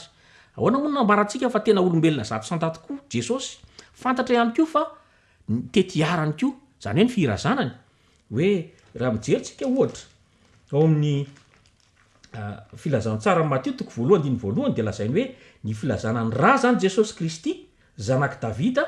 zanaky Abrahama. Zany hoe mba nanana ny razambeny koa zany Jesosy. Fantatra zany fa tetiarana sy ny firazanany dia manapirofo fa tena olombelona zato sandato Jesosy. Akoatr'izay hitantsika fa hoe ny alehibe sy ny tombo tahaka ny ankizy rehetra Jesosy. Liko 2:2-5 hoe ary izy dia ny tombo teno, ny tombo fanahy teo mason'Andriamanitra sy teo mason'ny olona. Tsy vitan'izay koa fa mba hananoray aman-dreny koa Jesosy. Hitantsika amin'ny Lioka, filazantsara ny Lioka 2:2-5 ohatra de milaza de ambarany tsara eto fa Jesosy dia nanoa ray aman-dreny. Hitantsika zany ohatra hoe ary niara-nidina tamin'ny nakany Nazareta izy ka nanoa azy. Hitanareo tsara fa tena olo ny fankatoavana Jesosy. Nianatra lesy ny fankatoavana Jesosy ary nianatra ny nakatoa izy. Hitantsika amin'ny Hébreu 5:5 moa izany. Tahaka ny olon-drehetra ihany koa de mba nitombany ihany koa izy. Zany hoe olona manana fihetseham-po mety mitomany Jesosy. Hitantsika amin'ny Jona 2:1-13 zany hoe Jesosy nitomany. Raha mijery koa tsika amin'ny Matteo 4:1-2 de mahatsiaro nona izy, na tsiaro mangetaeta izy. Zany hoe ohatra ny olombelona rehetra zany dia mba mety nona Jesosy mba mety nangetaeta izy. Ao amin'ny Jona 5:20-20 de tena lazainy ao mihitsy fa hoe nangetaeta Jesosy. Ao amin'ny Matteo 5:1-2 de lazainy hoe nona Jesosy. Ary ao amin'ny Matteo 1:1-3 de hoe mba ninana sy nisotro izy. Ary ao amin'ny Matteo 1:20-20 de hoe mba hanalahelo koa Jesosy. Zany hoe mety malahelo koa izy. Ary amin'ny mahafiainana maha olombelona sady hozy izy ny teny malagasy hoe tantely amam-bahona ny fiainana. Zany hoe mba mety faly koa Jesosy. Ao amin'ny Lioka 10:1-13 dia ambarany eo fa faly Jesosy. Manarak'izay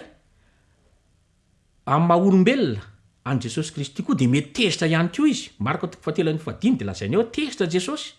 Ary Marka 2:20-20 Jona 2:20-20 de lazainy hoe mety ory ny fanahiny. Ary amin'ny Jona 2:1-13 de mety tratra ny fihetseham-po ihany koa tahaka antsika olombelona ihany koa Jesosy.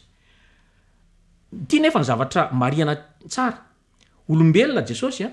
isika zato sanjato olombelona Jesosy. Kanefa lazaintsika tany fa Andriamanitra ihany koa nefa Jesosy. Ary ity toko sy andininy ity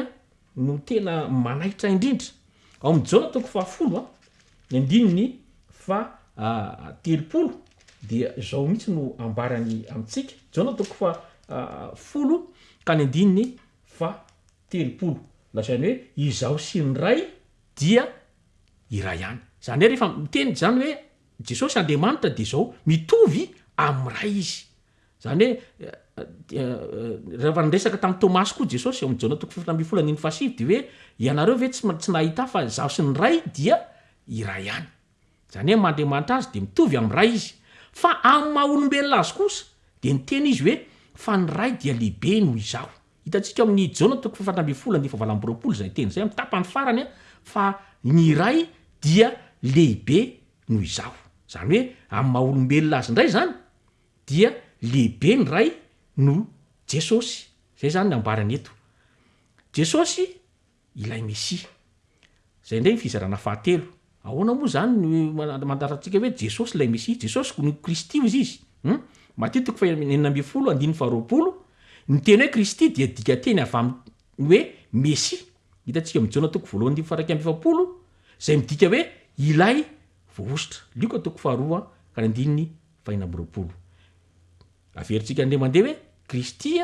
dia avy amin'ny teny hoe Mesia zay midika hoe ilay voaositra izy de ilay voaositra voambarana ny zanak'Andriamanitra ao amin'ny hitantsika amin'ny bokin'ny Salamo faharoa ka ny andininy faharoa sy ny andininy fahafito zay hoe Jesosy zanak'Andriamanitra ilay voaositra. Manaraka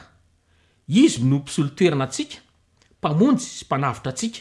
Zay ny farany am'izao fizarana zao zany de zao hoe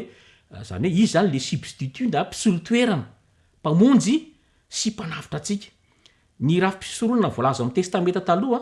de miresaka ny fahafatesany biby sorona isolo ny tany olona anankiray sady manadio azy amin'ny eloka vitany. Hitantsika amin'ny Levitikosy toko voalohany 4 sy 5 zany, raha tsy misy raha latsaka de tsy misy famelan-keloka. Hitantsika fa io biby io de maneho an'i Kristy, zanak'ondrin'Andriamanitra zay manaisotra ny fahotany zao tontolo zao. Ambara amin'ny eto zany de zanak'ondry, biby le zanak'ondrin'Andriamanitra manaisotra ny fahotany zao tontolo zao, zany hoe izy ana Jesosy zany de misolo toerana antsika ho mpamonjy sy mpanavitra antsika. Kristy de maty noho isika. Romana toko 5:8 zany hoe nitoerantsika sy no niamitsika, zany hoe ny fahafatesany nazontsika famonjena. Hitantsika amin'ny Timothée 2 toko 1:7 zay. Ka reto zany de tsara fantatra fanampiny. Jesosy dia ny voaomby teo amin'ny hazo fijaliana. Hitantsika any amin'ny Zakaria toko 12:10, zany hoe talohan'ny naterahany Jesosy de fa ambarany tsara mihitsy fa Jesosy dia nombona teo amin'ny hazo fijaliana. Ary ny Andohany de efa mihoatra noho ny andro taon'ny testamenta taloha ary mbola mipaka amin'ny mandrakizay. Hitantsika Mika toko 5:2 zany hoy Jesosy taminy, fony tsy mbola ary Abrahama dia izy aho. Mazava zany fa Jesosy dia efa teo na de mbola tsy ary i Abrahama. Zay mahandriamanitra azy. Ireo tsara fantatra fanampiny nefa de zao, izaho sy ny ray dia iray ihany. Ao amin'ny Jona toko 7:10 de hoe tsy misy afa-tsy izaho ny Jehovah ka tsy misy hafa. Tsy misy Andriamanitra afa-tsy izaho. Zany hoe Jesosy zany de nilaza amin'izay zavatra zay ary nilaza an'izany tamin'ny tenany mihitsy zany Jesosy. Hitantsika amin'ny Apokalipsy toko 2:13 de lazainy mihitsy hoe izaho no alpha sy omega, ny voalohany sy ny farany, ny fiandohana sy ny fiafarana. Ary Andriamanitra de zao mamela ny fahotantsika Andriamanitra. Eto koa nefa Jesosy koa de mamela ny fahotantsika. Hitantsika amin'ny Marka toko 2:5 ka hatramin'ny 7 izany. Ny tsara fantatra fanampiny koa de zao, Andriamanitra de mahafantatra ny eritrerintsika sy ny fisainantsika. Hitantsika amin'ny tantara voalohany toko 20:7 zany, ary Jesosy koa de zao mahafantatra ny eritreritry ny olona. Ambarany amin'ny Salamo 4:7 zany, ary mahafafy noho ny mahandriamanitra ny Jesosy Kristy dia mitoetra ao amin'ny Jesosy Kristy. Hitantsika amin'ny Kolosiana toko 2:7 sy 10 izany. Fa Jesosy nafantatra ny eritreriny de nanao hoe nahoany nareo mieritrery-jatsy ao am-ponareo, zany hoe fantatry Jesosy zany ny eritreritry ny olona. Andriamanitra ray koa nefa de manana an'io mahay mafantatra ny eritreritry ny olona io. Ary Jesosy nalala ny eritreriny de nanao taminy hoe, hitanareo tsara zany fa ainareo ny tony Matthieu toko 12:10 fa Jesosy zany dia nafantatra ny eritreritry ny olona. Tahaka n'Andriamanitra mafantatra ny eritreritry ny olona. Ny tsara fantatra fanampiny koa de zao, namaly Tomasy ka nanao taminy hoe Tompoko sy Andriamanitro, de nanaiky Jesosy tamin'ny fotoana io. Hitantsika amin'izany ary fa profo izany fa tena Andriamanitra tokoa Jesosy. Hatreo indray aloha ny fianarantsika androany ka de mankasitraka anareo ny aino. Ankehitriny dia hivavaka isika ny amin'izay fampianarana renesintsika izay. Rainay tsara, be fitiavana indrindra ny an-danitro, misaotra anao izahay satria nampifantarinao anay androandro fa ianao dia nisolo toerana anay tsiraray avy. Izahay dia tokony voeloka ho faty kanefa dia ianao dia nisolo toerana anay ka dia akasitrahana ny anaranao ny amin'izany Jesosy io. Misaotra anao koa izay androany fa nampifantarinao anay androandro fa ianao dia Andriamanitra mahery. mpanjaka ny fiadanana. Nampifantarinao anay androany koa fa ianao dia olombelona zato isanjato. Mba mety manana fombo-tepo, mety nona, mety reraka, mety manana ny fihetsem-po maha olombelona. Kanefa tsy nanota kosa ianao. Nanome ohatra ho anay tsiraray avy alay tahaka ianao. Mangataka aminao zay Jesosy mba hitoetra ao anatinay ane izany teny izany, ka ampitombo ny fifikiranay aminao. Tononona amin'ny anaran-tsoanao Jesosy Kristy mivavaka, miaraka amin'ny amelanao ny eloka tsiraray avy. Amen.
Sim.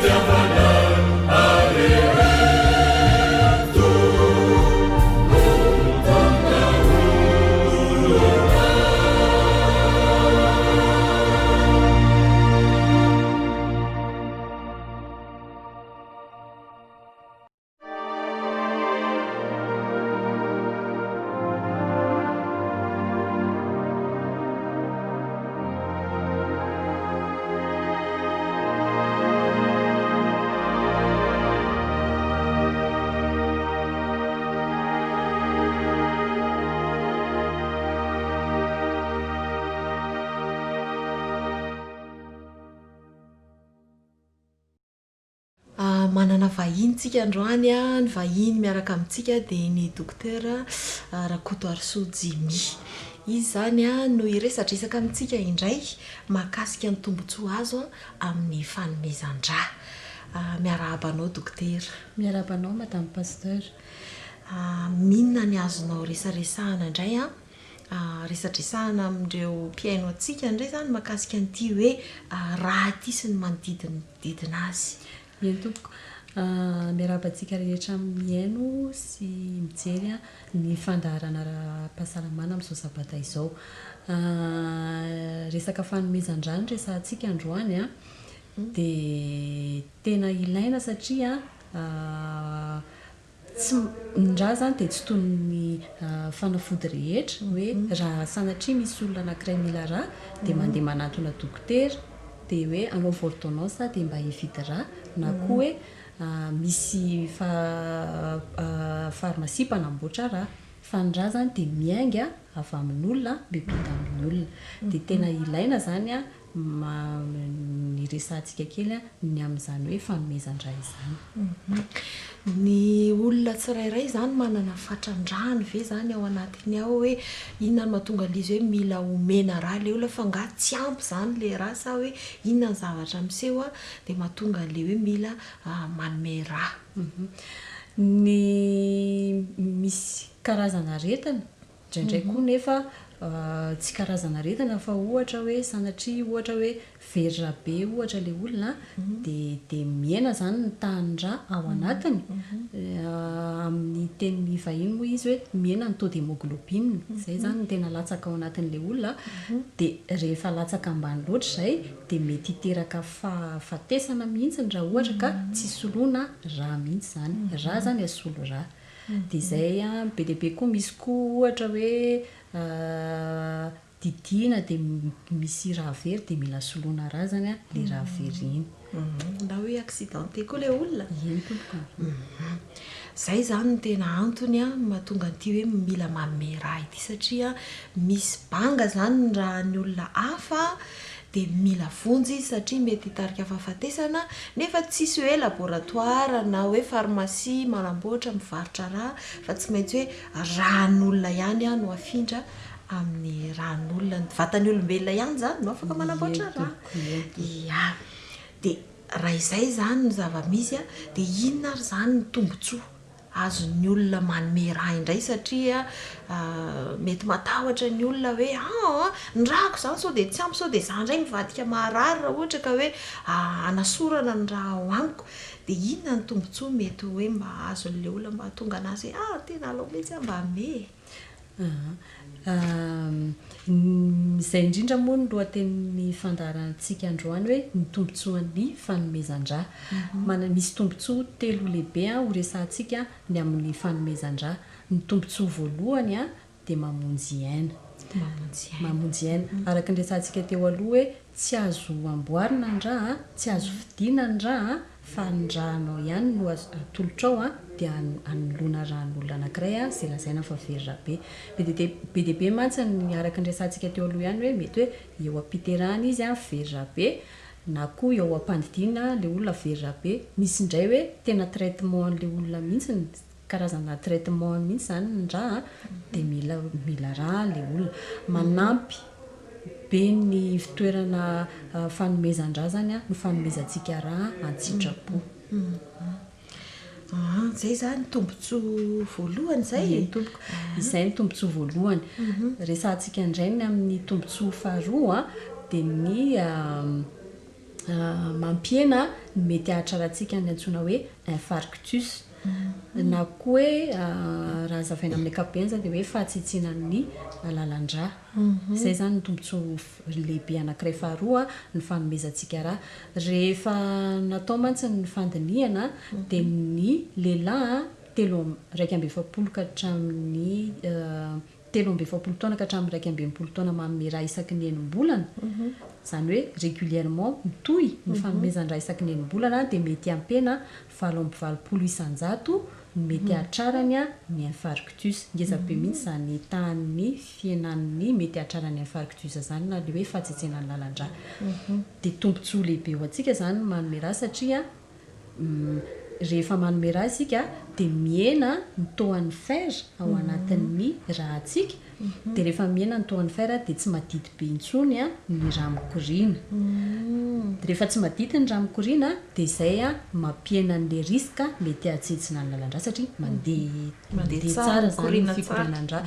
de voaritsika amin'ny resaka aretin'ny lalandra sy ny aretin'ny fo toy ny hoe tension zay tsinona zany tena tombontsoa lehibe a amin'ny fanomezana raha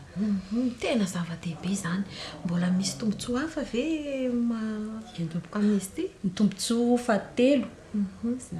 zay tena ngezabe ihany koa de zao hoe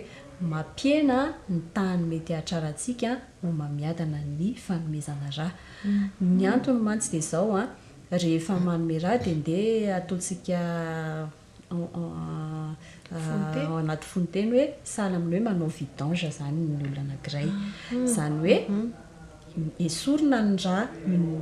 misy parti ngezangeza lehibe tsy hoe betsaka manahoana akory fa misy parti ngezangeza ndray sotomina de manavao miavao zany ny raha ao anatin'le olona rehefa manome raha zany izy miala tsy lazaina akory hoe ratsy na maloto le raha omenao fa miala iny a de manamboatra vaovao ny vatana de lasa misy a fiavozana foana de zay le hoe miaro atsika mety hahatrarana ho mamiadana ihany koa ny fanomezantsika raha tena zava-dehibe zany midika zany fa tsisy atahoran'le olona mihitsy zany hoe nanome raha izy a de manjary tsy ampindray ny rahany satria ny tena ihany zany a de manamboatra vaovao de mitombo miverina ihany afaka andro vitsy a de tena tafaverina amin'ny laoniny a raha ohatra zany le olona amin'ny akabeany amin'ny fotoana nomezana raha salama tsara satria mbola ho resantsika ao aorianao ihany hoe misy fepetra ihany alohan'ny hanomezana raha de ao anatin'izay le hoe salama ianao zany amin'ny akabeany raha ohatra tsiny ianao hoe olona marary no hanome raha de tsy mety tsony zay fa mety tena ampiena tokoa ny tany hémoglobine ao anatin'ny ranao ay de raha izay zany dokotera aleo tonga de omentsika le fepetra fa to tena zava-dehibe izy ty jerentsika ny ireo fepetra mety tokony ilaina zany amin'ny akabeany a mialohan'ny hanomezana raha ho an'ny lehilahy manokana de isaky ny 3 volana izy no afaka manome raha ho an'ny vehivavy isaky ny 9 bolana tsy tena tsy azotsika ampitovina loatra amin'ny any ivelany fa somary latsaka kely ny any ivelany zany ny ino moa zany ny elanelany fanomezana raha fa ny antsika zany eto Madagasikara de zay hoe isa 3 volana ny lehilahy no afaka manome raha de ny vehivavy isaky ny 9 bolana ny taona moa zany a 12 taona ka hatramin'ny 80 taona afaka manome raha de amin'ny akabeany araka ny resantsika teo salama ianao amin'ny fotoana nomezana raha tsy misy aretina mahazo anao tsy mikohaka tsy voansery tsy mandondo tsy mivalana amin'ny akabeany zany salama tsara de ho an'ny vehivavy ihany koa tsy tonga fadimbolana tsy mampinono tsy tonga fadimbolana sady tsy mampinono izy amin'ny fotoana nomezana raha ho an'ny de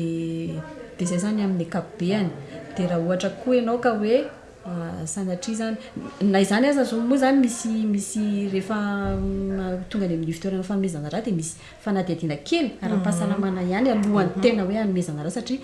misy zavatra indraindray confidentiel kely ihany tsara ifampiresahana amin'ny ilay mpanome raha fa amin'ny akabeany na lehilahy ianao na vehivavy de ny tsara olona tsara fitondran-tena ianao alohan'ny hanomezana raha zany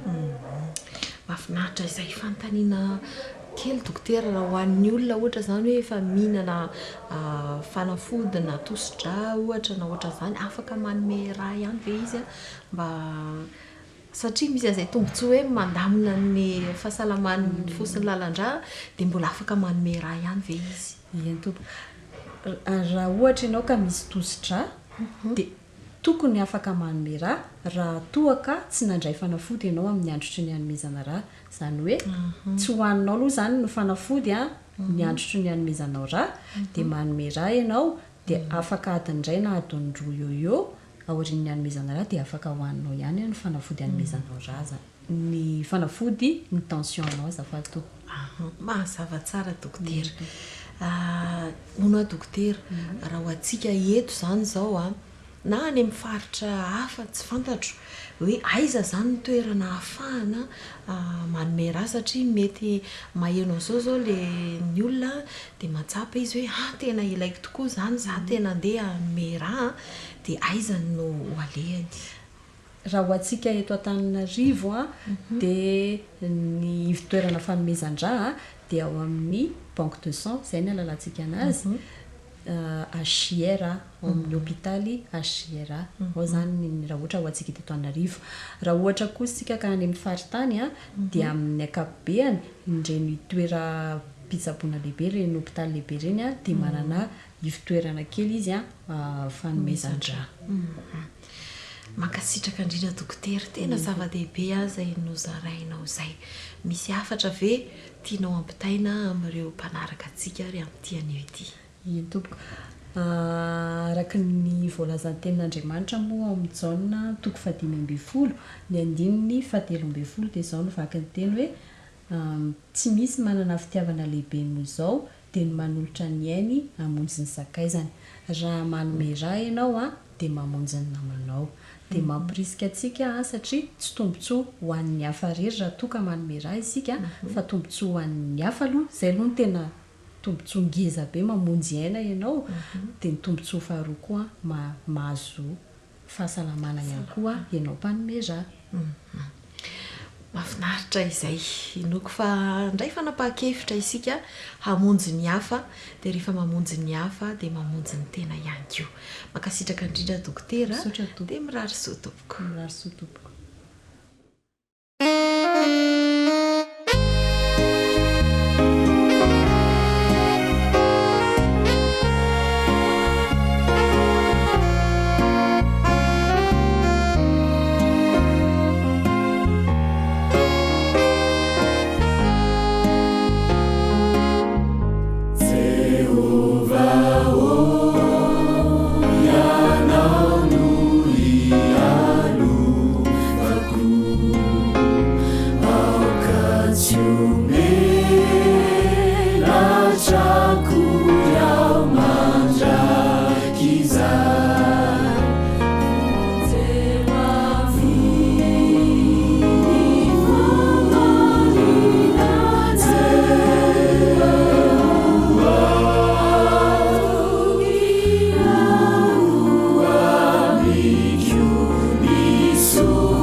Fiarovana,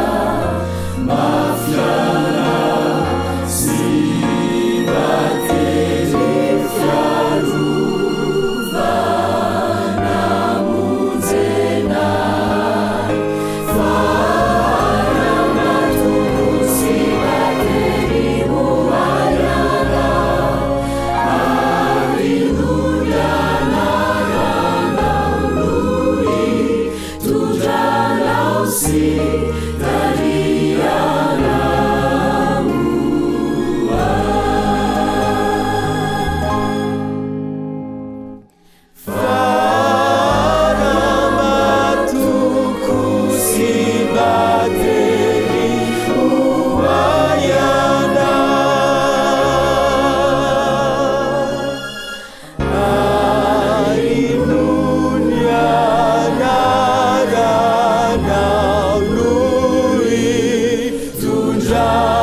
iarivavaka isika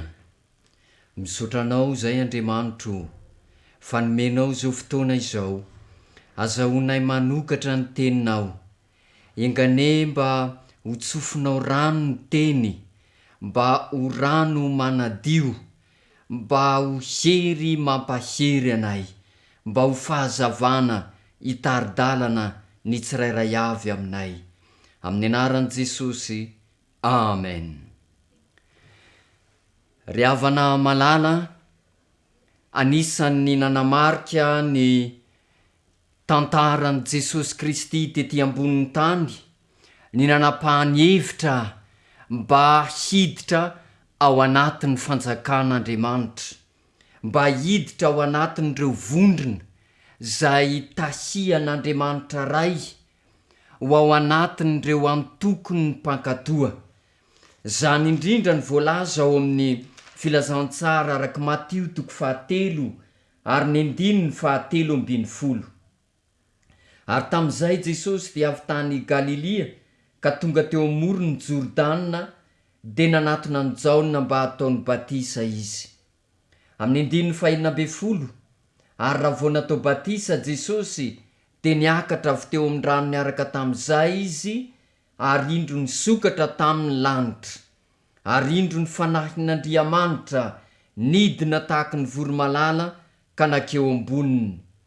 Ary nizao nisy feo avy tany an-danitra nanao hoe, ity no zanako malalako izay sitrako. Fotoana fohy taoarinan'izay ry havana malala, amin'ny Matio 4 ary ny 9:3 dia nanatona ny mpakafanahy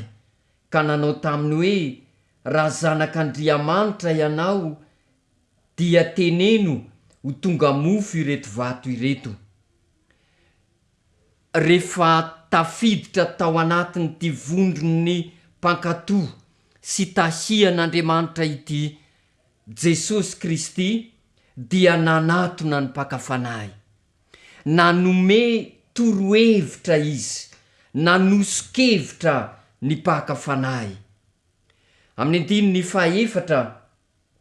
fa izy kosa namalika nanao hoe, voasoratra hoe, tsy ny mofo ihany no iveloman'ny olona fa ny teny rehetra zay alokin'ny vavan'Andriamanitra. Ry havana malala, andaniny ny sosokevitra avy amin'ny fahavalon'ny fahamarinana, ankilany ny tenin'Andriamanitra, ny voasoratra hoe, ny tenin'ny Andriamanitra. Eto ara ry havana malala dia miezaka ny fahavalo mba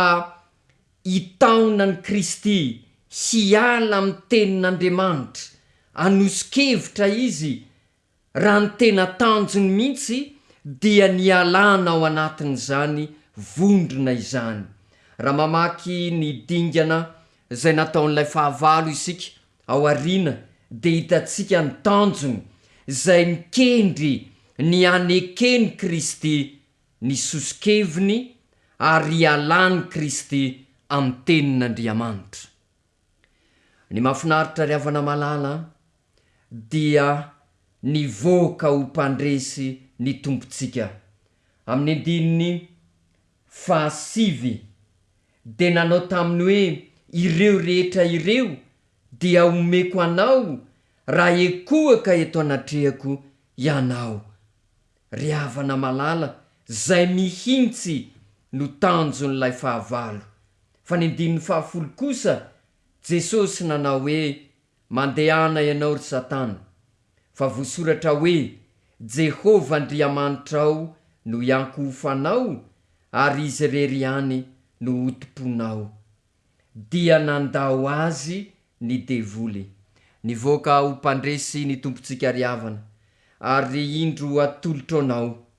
avy amin'ny alalan'izany teny izany ny tsiambaratelo. Ny tsiambaratelo voalohany ry havana malala, ny amin'ny fandresena dia ny 2 amin'ny 4 ary ny fady hanina 70 andro sy 70 alina izy. Vavaka vavaka ryavana. Io no tsy ambaratelo voalohany nahatonga ny tompontsika ho mpandresy tamin'ity fakapanahy ity. Marina tsy ny 7 akory no lehibe ao anatin'ity andininy ity, satria intelo ihany no voalazan'ny tenin'Andriamanitra fa nisy fifandraisana manokana tamin'Andriamanitra ray 7 andro, de Mosesy ny ray, Elisa ny 2 ary Jesosy Kristy ny 3. Noho izany tsy ny 7 andro ny lehibe, fa ilay vavaka, ilay firaisana amin'Andriamanitra, ilay fiombonana amin'ny avo indrindra.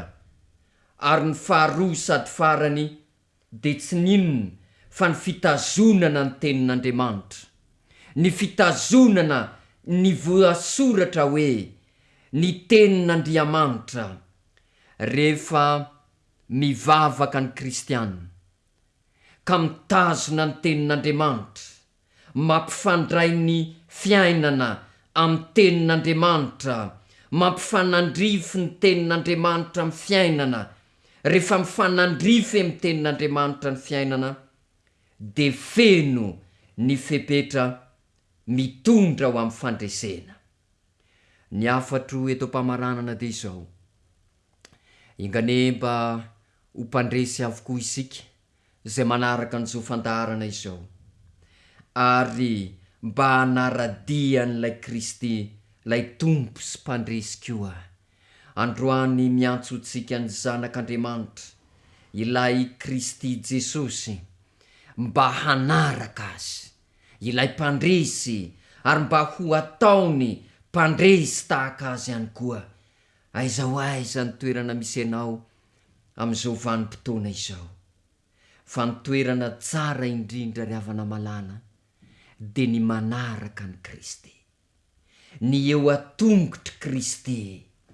Miresaka toerana amin'izao fotoana izao, eo atongotry Kristy no toerany mpandresy. Na iza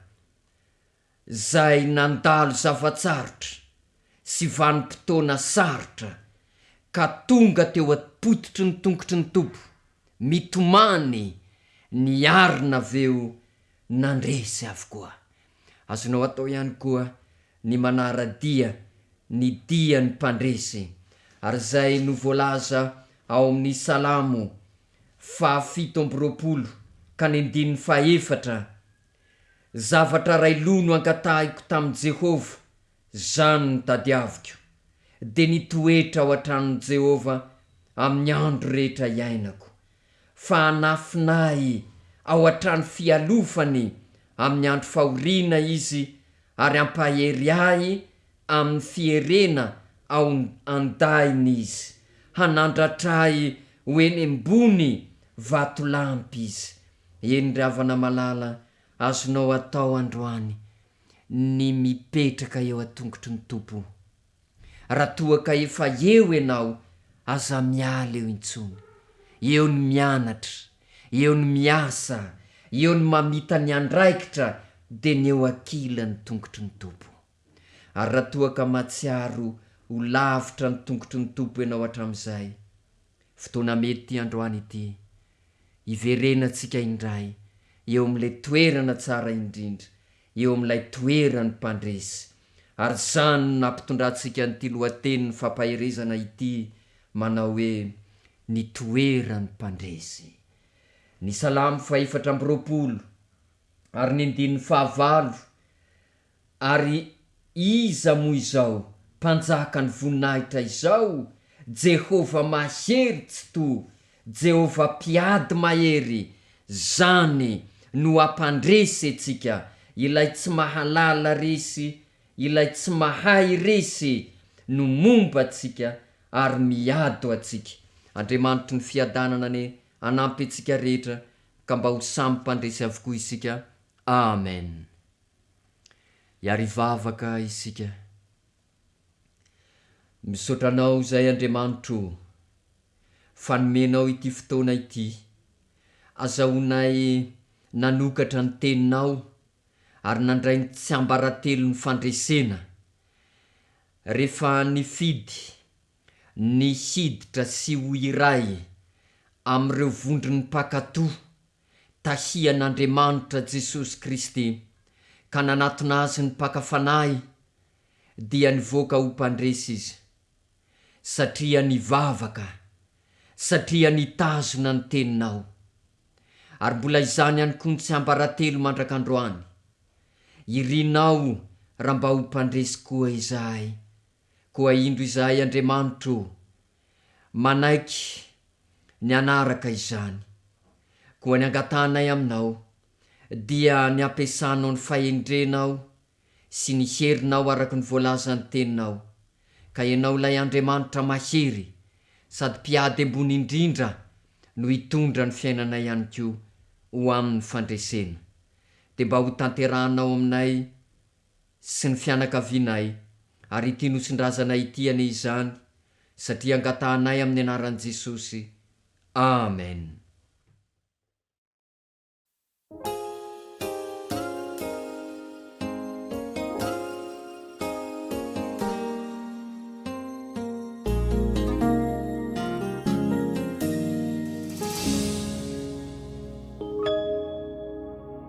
Mes yeux se noient dans les larmes, voici mon cœur te réclame. Mes jours sans pénitence, mes nuits pleines de souffrance. Mon âme est remplie d'effroi, meurtrie par ce que je vois. Mais Jésus, je sais, tu es là. J'ai dans tes bras, mon refuge est près de toi. Mes yeux se noient dans les larmes, voici mon cœur te réclame. Mes jours sans pénitence, mes nuits pleines de souffrance. Mon âme est remplie d'effroi, meurtrie par ce que je vois. Mais Jésus, je sais, tu es là. Mon refuge est dans tes bras. Mon refuge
tapitra ny fotoanantsika vatsoa ie zany koa tsika volasoa vita indray sy ty tapitra sady indray ny fiarahantsika tamin'ity androany ity falybe zahay miaraka aminareo a mino afa nahita fifaliana miaraka amin'andriamanitra ihany koa isika satria sabata ny andro a dia fifaliana no atolotr'andriamanitra atsika nandritran'izany andro sabata izany ametraka ny mandra-piaona indray ary izahay telo mianada dia mirary soa atsika tsika rehetrarehetra loha hevitritsika androany moa alohan'ny anaovan'ny volasoa veloma kely amaranantsika azy dia le hoe fakapanahy dia indraindray tsika mieritreritra hoe